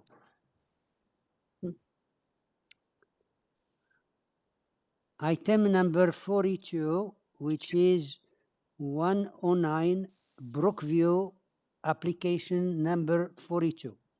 109 Brookview Drive, and that we have here Melinda Roberts and Jared Florence, and these are the owners. Anyone there, Mr. Or Mrs. Mr. Roberts? Yes, Mr. Chairman. This is Melinda. Okay, hi, Melinda. And Hi, I'm actually the agent. oh, you're the the agent. applicant. Okay, it shows Yes. the agent. Okay, thank you. Now, are you? What's your address? Your own address? Certainly, my address is 3 Sims Crescent, Etobicoke, M9V 2S9. Okay, so you registered here together with Jared Florence as the owner. Who wants to speak? Just you or both of you? I'll speak. Yeah, because if you want both, you have to share the 5 minutes. So please go ahead, make your presentation. Okay, we can start with the item from the Transportation Services. If you could put up the site plan that was sent on July 5th. By the way, the transportation had a question to defer, but now they're okay. They received the information, and we have it. Oh, do you have that? Yes, we have it that now it's okay. Oh, I was told that wasn't going to make it into your package today. We got it. We got it Okay. today. Okay. Fabulous. Okay, well, that's that. Okay. So we're asking for 5 variances. The first is the driveway width. The second is coverage. Third is building length. Fourth is front yard setback. And the fifth is the North York height restriction. So this family, it's all in my cover letter, but they have 3 13-year-old triplets. All of them are afflicted with severe cerebral palsy.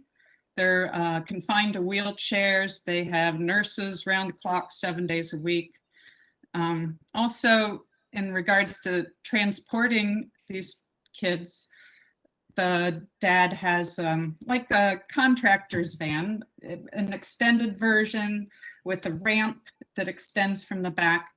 And so these variances that we're asking for are all in order to create an environment that these kids can have their own bedroom, their own bathroom, outdoor space, and the driveway needs to be enlarged in order to accommodate this van and all the wheelchairs.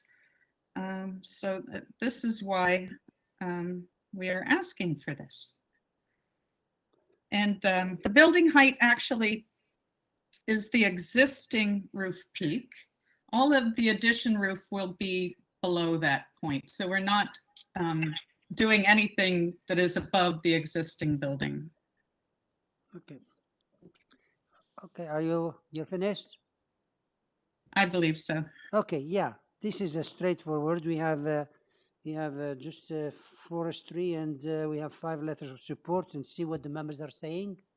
Any question, Ms. Tarodi? No question, but I'm ready for motion. Please go ahead. So as you mentioned, it's a very straightforward application, and I'm ready to put forward a motion to approve this application with subjected to forestry. Thank you. Second? All in favor? The same too? Okay. Yeah, your application? Yeah. What? Did we miss No, something? transportation is okay. Huh? Hold 1 second. There is a note for transportation. What is transportation? Yeah, on 42. Okay. There is a new letter that came from transportation that now they're okay. They got the information, but they want to tie it to the plans, right? Yeah, tie it to the plans. Are you okay with that?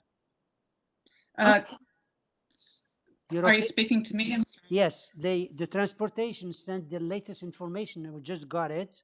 That is okay now. They got the information, they got the plans, but it has to be tied to those plans. You're okay with that, right? You mean it would reflect the site plan that we have here? Well, Is that what they want? it said before it said defer for updating site plan. The site plan Yes. now apparently is it's updated, so we want to tie it up to those plans. Oh, absolutely, certainly. Okay, so I'll ask the Then members. I put another motion.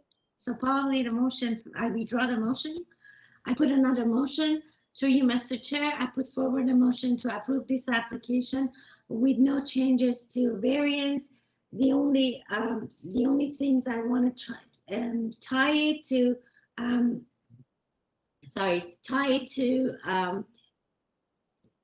urban forestry and also transportation. Okay. Oh, and ask the transportation question tied to plans. And there is a condition of forestry, right? Yes, and urban forestry. Thank you. And second, Ms. Sankar, second, okay.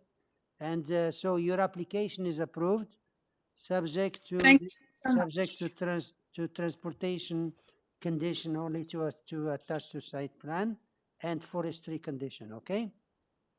Wonderful. Thank you, Mr. Chairman and members. Thank you. Okay, Thank we you. have Bye-bye. number 43, which is 1454 Bayview Avenue.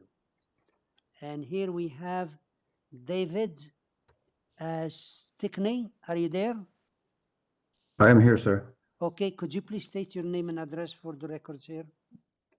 Yes, David Stickney, 149 Lowther Avenue, Toronto, M5R 3M5. Thank you. So you're the agent, yeah? They're not there. Oh, okay. Okay. I just got information that the other person is not here, so you're the only one. So we have here, this is a 3-story fourplex, 13 variances.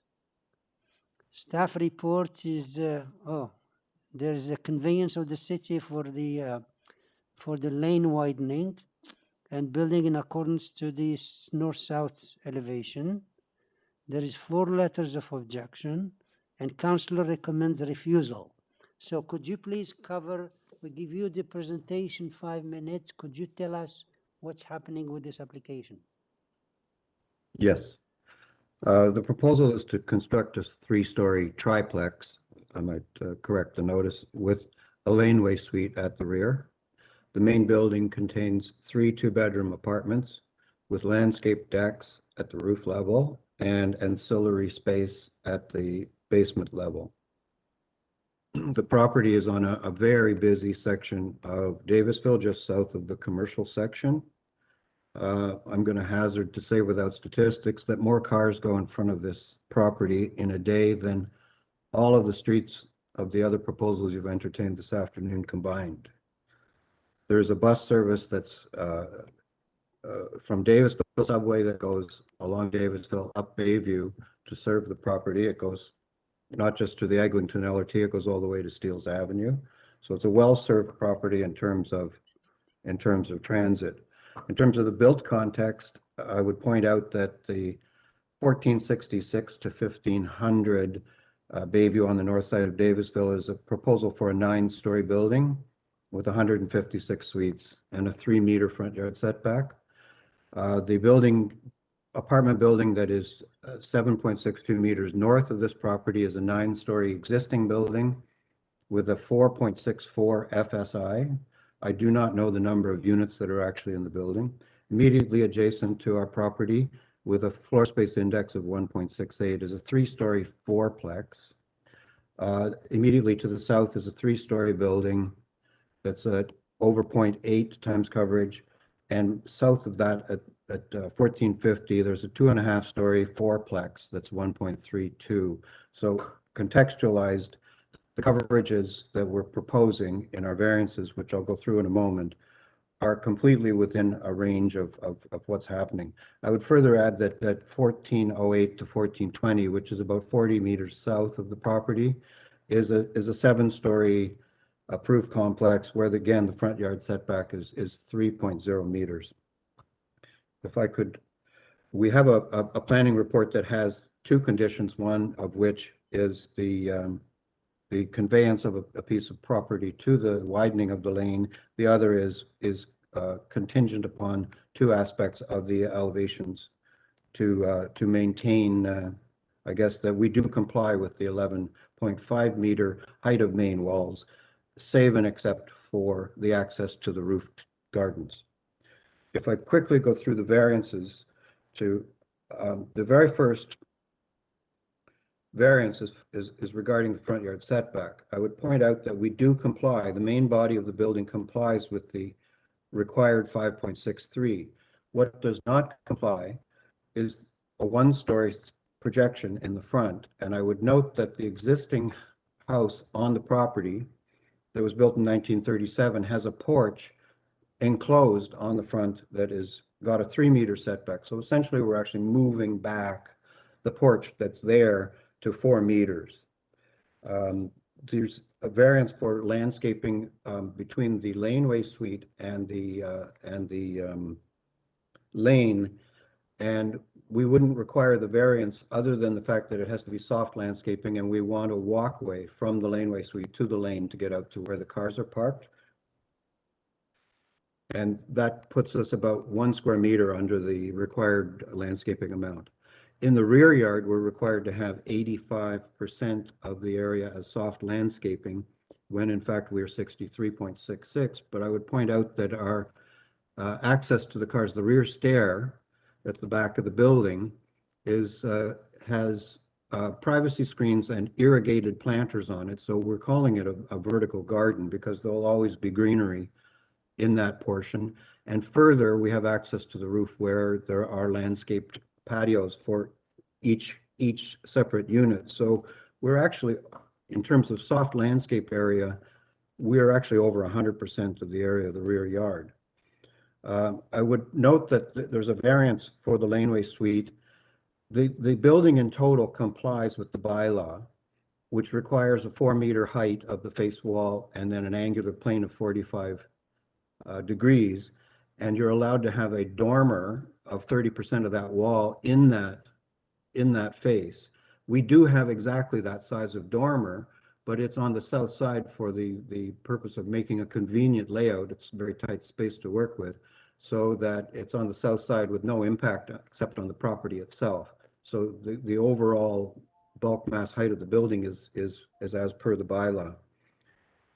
It's just the location of that dormer. The rear stairs, we're asking for essentially a 9-inch variance on the north side. It's supposed to be 1.2 meters. It's 0.925. The laneway suite requires a variance because of the conveyance of the land. We do have the appropriate setback. If either neighbor built a laneway suite, we'd be totally in line with what they would do. So I'm saying that's a really minor condition. The side yards, I would point out that if we built a duplex as opposed to a triplex, the side yards, if they were blank walls, would in fact be subject to a side yard setback of 0.45. Sir, you exceeded your 5 minutes. Can you please summarize? And if there's any questions, we'll come back to you. Sure. In summary, if it was a duplex, the side yard setbacks would comply, and the length of the building would comply because you're allowed 17 meters for a duplex. We happen to have 3 units instead of 2. And the height of the main walls, I would point out, because it's in one of the objection letters, do comply with the 11.5 meters. The only thing that projects out of that 11.5 is the access to the roof garden itself. Okay, let's see if there is any questions.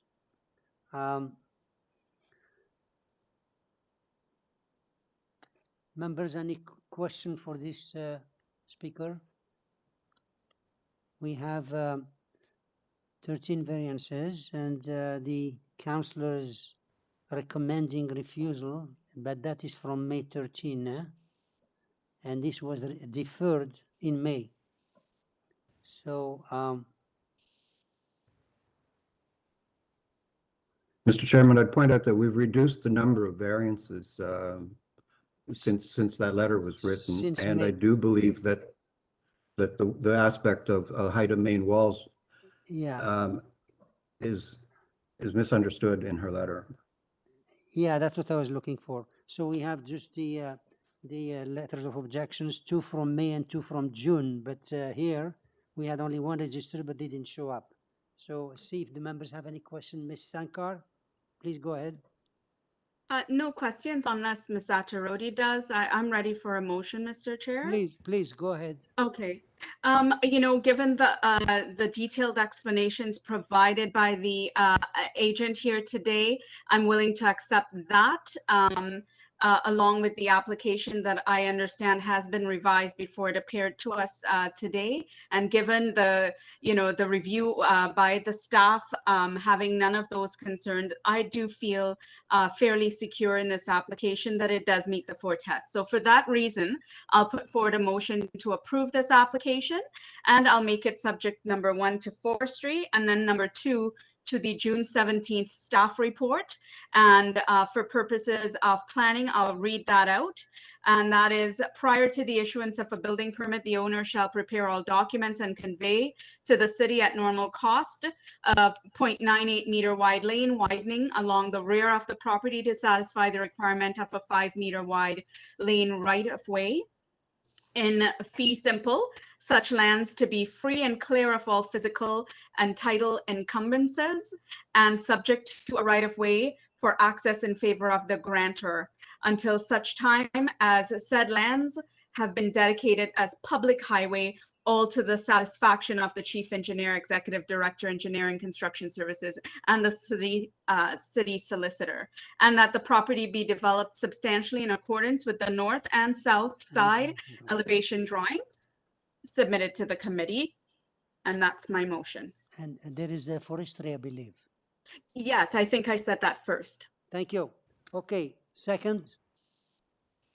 Aha, no second. Opposed?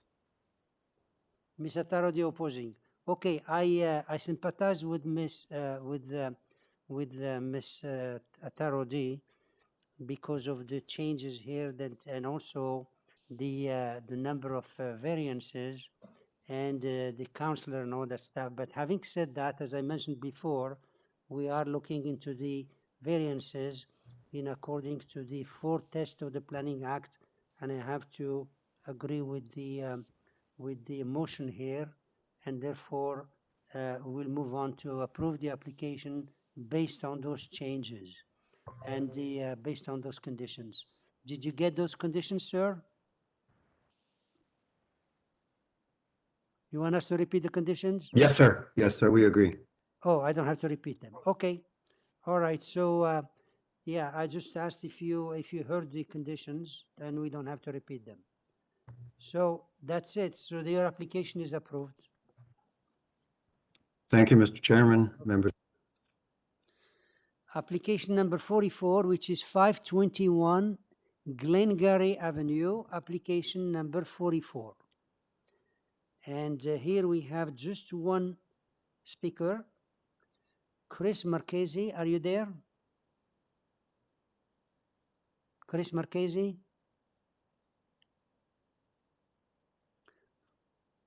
For application 44, which, yeah. Can you hear me okay, Mr. Chair? Now we hear you, yes. Could you please repeat your name and address? Yeah, my name is Chris Marchese and the address is 900 the East Mall, Suite 300. Thank you.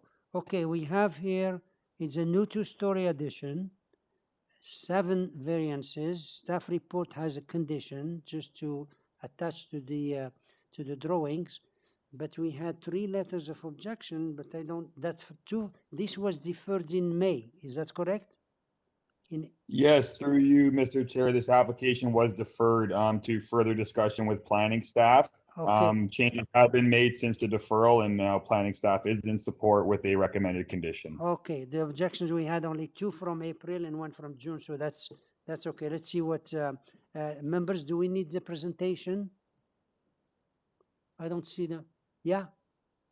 Ms. Attarodi, you need a presentation? Okay, sir, can you please give us a presentation, and you have 5 minutes for the presentation. Tell us the merits of your application and the changes you made.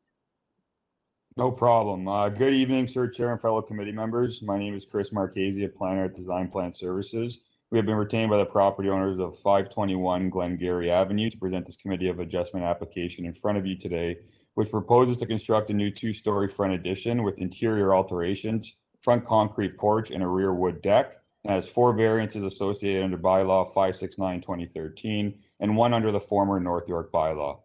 Before getting into the variances, I would like to note that the application has been revised since the original deferral as per planning request.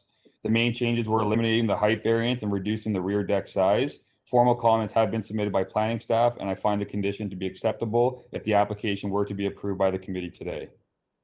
The proposal will have little to no effect on the neighborhood, as it's proposing only a front new wall and approximately 50 square feet of additional living space within the dwelling, which will now line up with the remaining existing front main wall and a new concrete balcony across the front main wall, which is a common condition on Glengarry Avenue and consistent with both dwellings to the east of the subject property.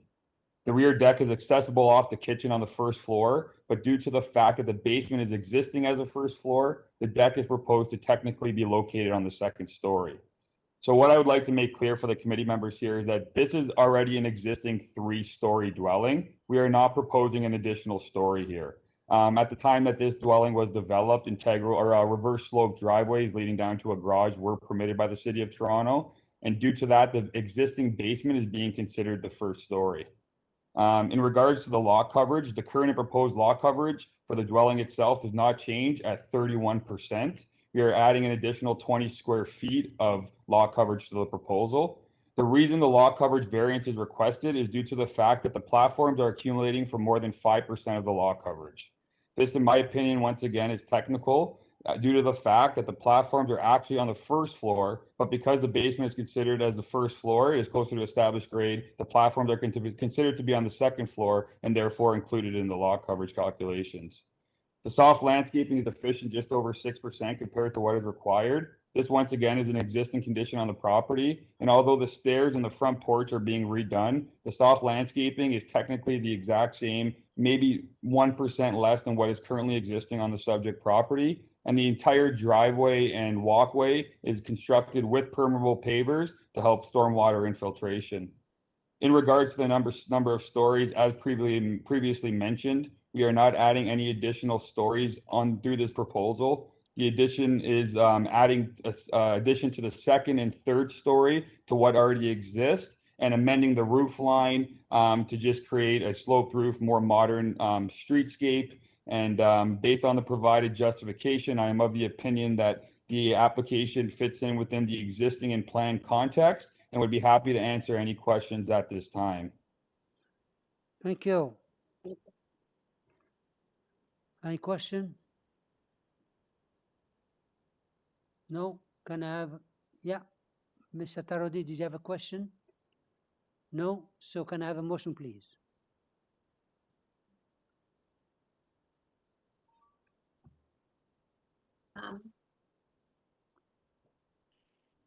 Okay, through you, Mr. Chair, I would put forward a motion to approve this application with one staff condition that the proposal be developed substantially in accordance with the east side elevation drawing submitted to Committee of Adjustment Attachment Number 1. And That's it, yeah? Thank you. Thank you. Second? Do you have second? No second? Opposed? Ms. Sankar is opposing. So we have here the motion to approve the application based on the condition of the staff and the I went over the variances, and they seem to be okay. So I join the motion to approve the application based on that condition. So your application is approved and subject to the condition of the staff report, which is built in accordance with the east side elevation drawings. Okay? Yep. Thank you, Mr. Chair and fellow committee members. Have yourself a great evening. Thank you. Number 45, which is 94 Highland Crescent, application number 45. And this is, we have one speaker. Mr. Chair, if Yeah. I may, the speaker's not present. The Natalia is not there, huh? Correct. Thank you. Okay, so we have just one speaker who's the agent, and that's David Bronscale. Are you there? David? I am here, Mr. Chair. Can you Okay. hear me okay? Okay, yeah, we hear you. So we have here one, could you please state your name and address for the records here? Thank you, Mr. Chair. It's David Bronskill, Bronskill, from Goodman's LLP, 333 Bay Street, Suite 3400. We're acting as agents for the applicant Thank for you. this matter. Thank you. Thank you. We have here 8 variances, and the staff is asking the length to, the building length to 20.11, excluding rear platform, and limit the lot coverage to 35, excluding the rear platform. So could you please go over and give us a short presentation, even though we don't have any second speaker here? Yes, Mr. Chair, the committee may recall there had been a previous staff report and a deferral on this matter. That time was used wisely by our client and the architect to work on revisions that are now before you and in the notice of hearing. So I'm not here suggesting any further revisions to the variances to you. All of those revisions are captured in the notice that went out. But there were some significant changes. There was reduction in coverage. There was an increased front yard setback, slightly increased side yard setbacks to 1.84 meters. There were also some changes to the length as well as to the height, all of which now has a staff report that notes no concerns and conditions that our client fully accepts. The staff report, sir, also does an excellent job of indicating why those conditions would be appropriate.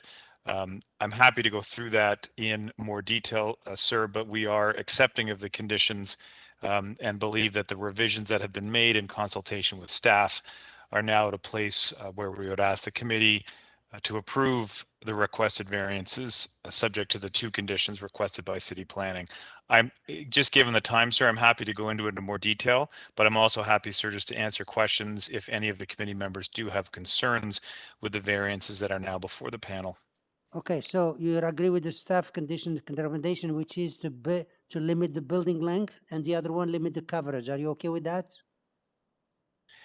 I answer because those conditions, as staff have correctly noted and analyzed in their staff report, are reflecting that some of the length and depth and some of the coverage results from the underground excavation below the rear terrace. Not the reason they made it. That's why, sir. I still asking you, I didn't ask you for the reason. Are you okay with the 20.11 and put 35%? Oh, yes, sir. No. Okay. So, yes, sir, we are. Okay, members, any question? Just Mr. a Tarodi. little bit more. Yes, through you, Mr. Chair. I just need a little bit more explanation regarding variance 6 and 7. The building length and depth. Yes, I can provide that to you. If with the assistance of staff, if the colored site plan could go up, that would be appreciated.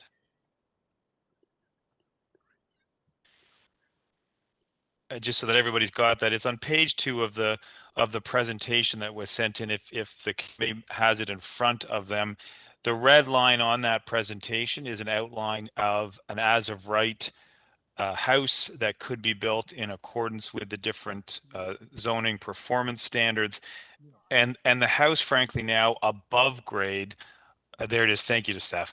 The house now above grade largely actually complies with that red line. At the rear, there's a couple of places where, with a bit of a push and pull, we're either a little bit under the red line or in a few places a little bit over the red line. The length and depth basically relate to largely to the below grade. The dwelling itself at the ground floor has a length of 16.43 meters.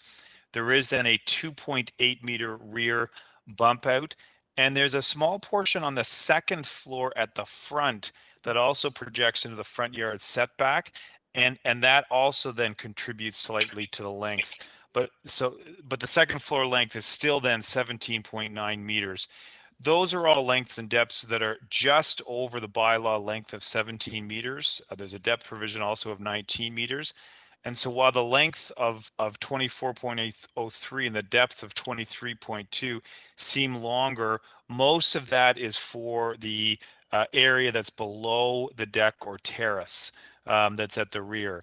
And you can see that length measurement 24.03. It's taken from just a little bit of that front yard second story projection, and it goes to the back of the rear excavated deck.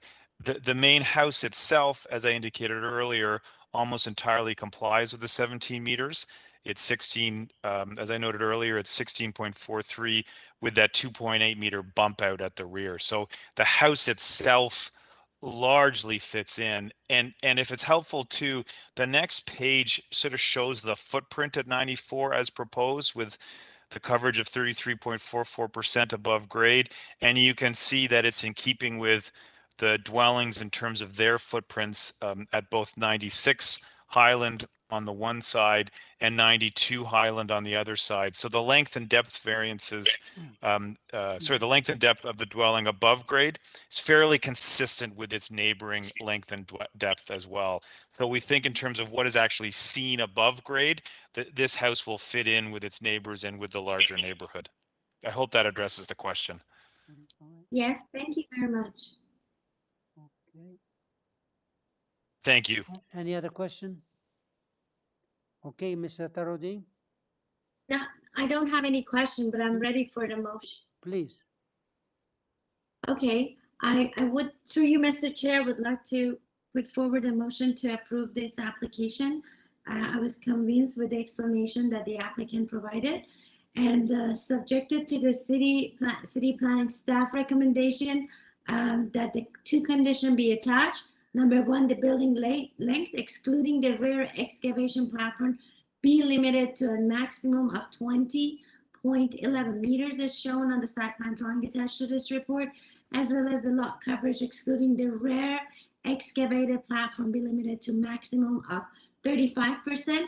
I also would like to add another condition that the development be construct substantially accordance with the site plan that the applicant just showed right now, the site plan. And it's I don't know, I don't think if there is any forestry condition. There is forestry from March. I don't know if There is, okay, so yeah, subject to forestry. Yeah. And that's the motion. Thank you. Second, Ms. Sankari seconded, and those are all in favor. So your application is approved, subject to those conditions and subject to forestry. Okay, the two planning, the Thank two you, Mr. staff Chair, and to the planning, and committee. one to site plan. Thank you. Okay, the last one we have number 46, which is 9 CICADA Court, application number 46. We have here only one person registered, who is John Golding. Are you there, Mr. Golding? Yes, I am. Can you hear me okay? Yes. Could you please state your name and address? Yes, John Goulding at 245 Bestborough Drive, Toronto, M4G 3K4, and I'm acting as the agent for the owner. Okay. Now we have here the new, the new dwelling was deferred in June 17, and we have a couple letters of objections, and the councillor is recommending to refuse the application. Could you please go over the application? We'll give you the 5 minutes and see what, tell us what's the merit of the application. Yes, thank you very much, Mr. Chair and panel members. I'll briefly summarize this application, including some context for how we got here. The application is for a new home for the owner and their family with 2 young children. If staff could put up the photograph of the 9 CICADA Court 2017 image, it's the tall White House. while that's coming up, in 2017, a builder was granted approval on 2 separate COA applications to build this same house design on both the number 10 and the number, so it's the upper drawing that I'm referring to now, upper picture. Yes, perfect, thank you. So in 2017, COA approved 2 applications for this same house to be built at the number 10 and the number 9 CICADA Court location. Number 10 was built as shown here, and number 9 was not built. My client purchased the number 9 lot from the builder with the decision, but did not feel it was in character to have identical houses 1 house apart. They therefore commissioned a redesign based on the 2017 approval, which is being heard today and seen in the next color rendering. So this rendering, thank you for putting that up. This is the proposed house. The massing has been reduced. Previously granted height variances are eliminated, and parking is taken out from under the raised up ground floor, and the main floor has been brought down to grade, resulting in this traditional design with a proportional roof. The COA application for this redesign was to be heard on June 17th, as you mentioned, Mr. Chair, last month, but was deferred to correct zoning notice errors after it was filed at C of A and the June 17 hearing had been scheduled. The revised zoning notice for today's hearing has a lot coverage variance of only 33.74% instead of the previous almost 38%, which had in error included the entire main floor rear terrace in lot coverage. The examiner had also missed the new variances 3 and 8, which appear today, which pertain only to the main floor rear terrace and do not impact anyone. The drawings remain unchanged despite all of these corrected variances. Finally, at the request of planning, the original front and rear soft landscaping variances have been eliminated through subtle design adjustments, all of which reflect today's application. It's important to note that the current 3.74% excess lot coverage is requested is made up entirely by the accessory structures and part of the rear terrace. The house coverage is and always was within the allowable 30%. If you could pull up drawing AX1, it's the first drawing, that shows the revised design is based on the original 2017 approved site plan, and that due to the angled sides and rear, so it's the very top drawing. Is it possible to zoom in on that drawing a little bit, just the top one? Due to the angled sides and rear lot line, one rear corner of the house and the rear corner of the terrace extend into the rear yard setback, creating variances 4 and 8. This unusual lot backs onto Leslie Street, which is very busy. It's near adjacent to a schoolyard and therefore does not typify the general lot and neighboring house context that the zoning bylaw generally speaks to. So in summary, the planning department has no concerns and there is no staff report or conditions. The owner and I have met with both side neighbors who expressed no objection, and there is no rear neighbor. There are also no neighbor letters of objection except for 29 Larkfield, who is in error when they object to the excess lot coverage being 26% over the permitted 30% coverage. Again, to be clear, we are asking for 3.74% over the permitted 30% lot coverage. The request is consistent with the many various decisions immediate to the subject property and on the same street. The letter of objection from the Residents Association and Ward Councillor were filed a few days ago. I would have appreciated had I been given the opportunity to have a conversation with them first. However, neither the Residents Association or the Councillor's Office registered any objection to the June 17th application when there were 2 variances for soft landscaping, which are now eliminated, and a higher lot coverage, which has now been reduced. So it's unclear why they now have concerns. In closing, the letters refer to variances that are not being requested here, meaning Residents Association and Ward Councillor. It also includes concerns that are not of a planning nature, including fears of party noise from the rear terrace area, air conditioning and pool equipment noise, as well as general neighbor and area concerns in the absence of but the one flawed letter of objection from 29 Larkfield and no objectors at the hearing today. Therefore, I believe this is a reasonable and transparent application in the spirit of the decision granted for the same property in 2007, as well as other immediate area houses. This application proposes an improvement to the previous design, approved by committee, and is acceptable to planning and both side neighbors in all regards. Thank you very much for listening. Okay, thank you. So let's see if the members have any other question. Any question for this, Ms. Satarodi? Yes, the only question is that in order for, regarding the variance 5 for lot coverage, can the applicant break it down to, for example, say 30% Yes. or 40% is actual building and this percent is the structure? Absolutely, thank you. If I could ask staff to pull up that AX1 drawing again.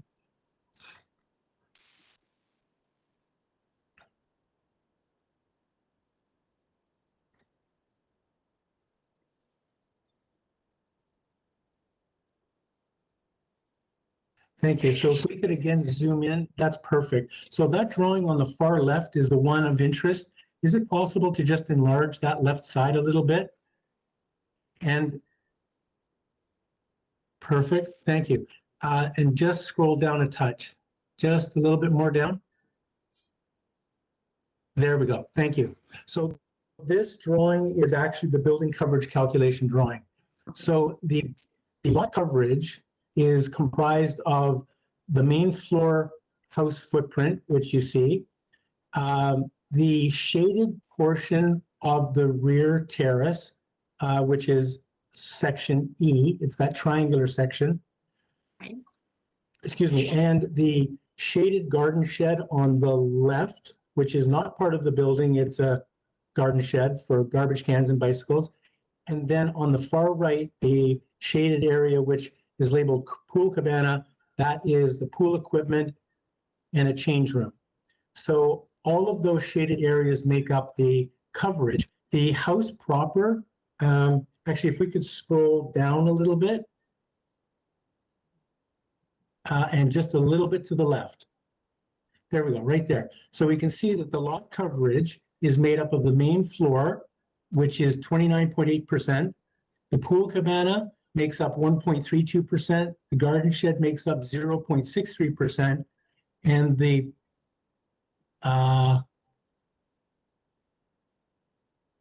porch is exempt. And the terrace, that triangular portion of the terrace, makes up 2%.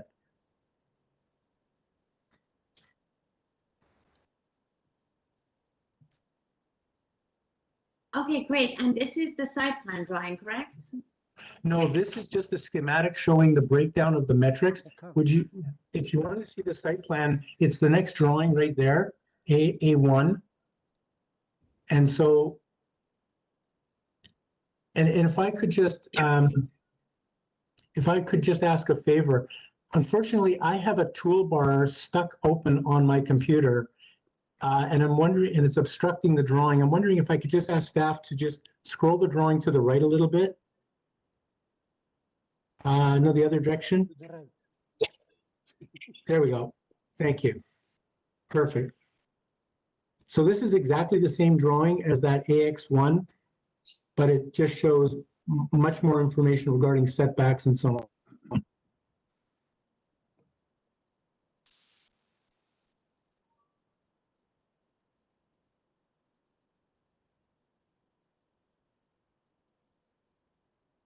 We've also been out on site in consultation with forestry, and they are in complete support of what we're doing here. In fact, they have recommended that some trees get removed because they're failing in health. There is an arborist who has been attached to the project from the beginning, and the arborist is working with forestry cooperatively. And thank you very much. Mr. Chair, I just have a question from city staff, if it's okay, through you. Yeah, go ahead.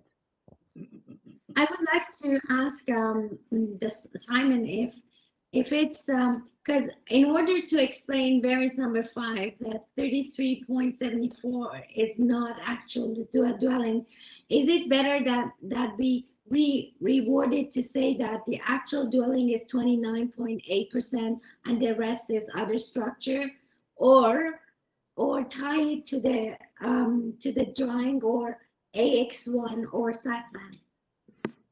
Either is fine. If you want to verbally break down the coverage, that would probably be a little more accurate.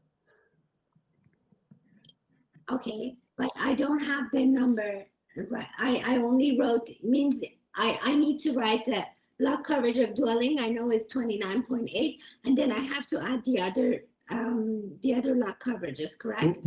Would it help if I read them out to you?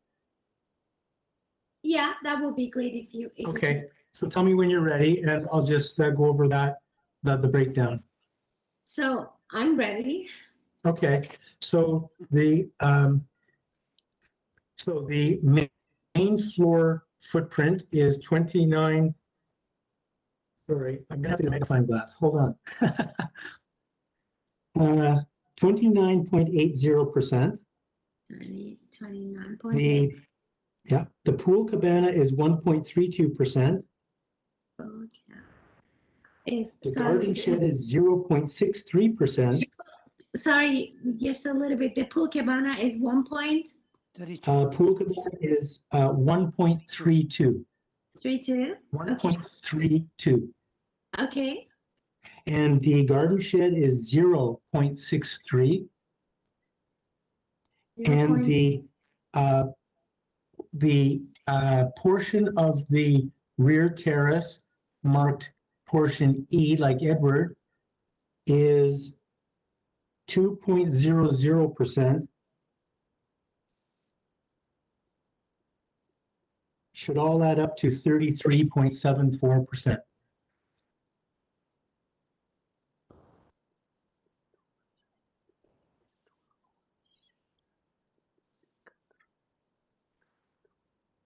Yeah, 33.75.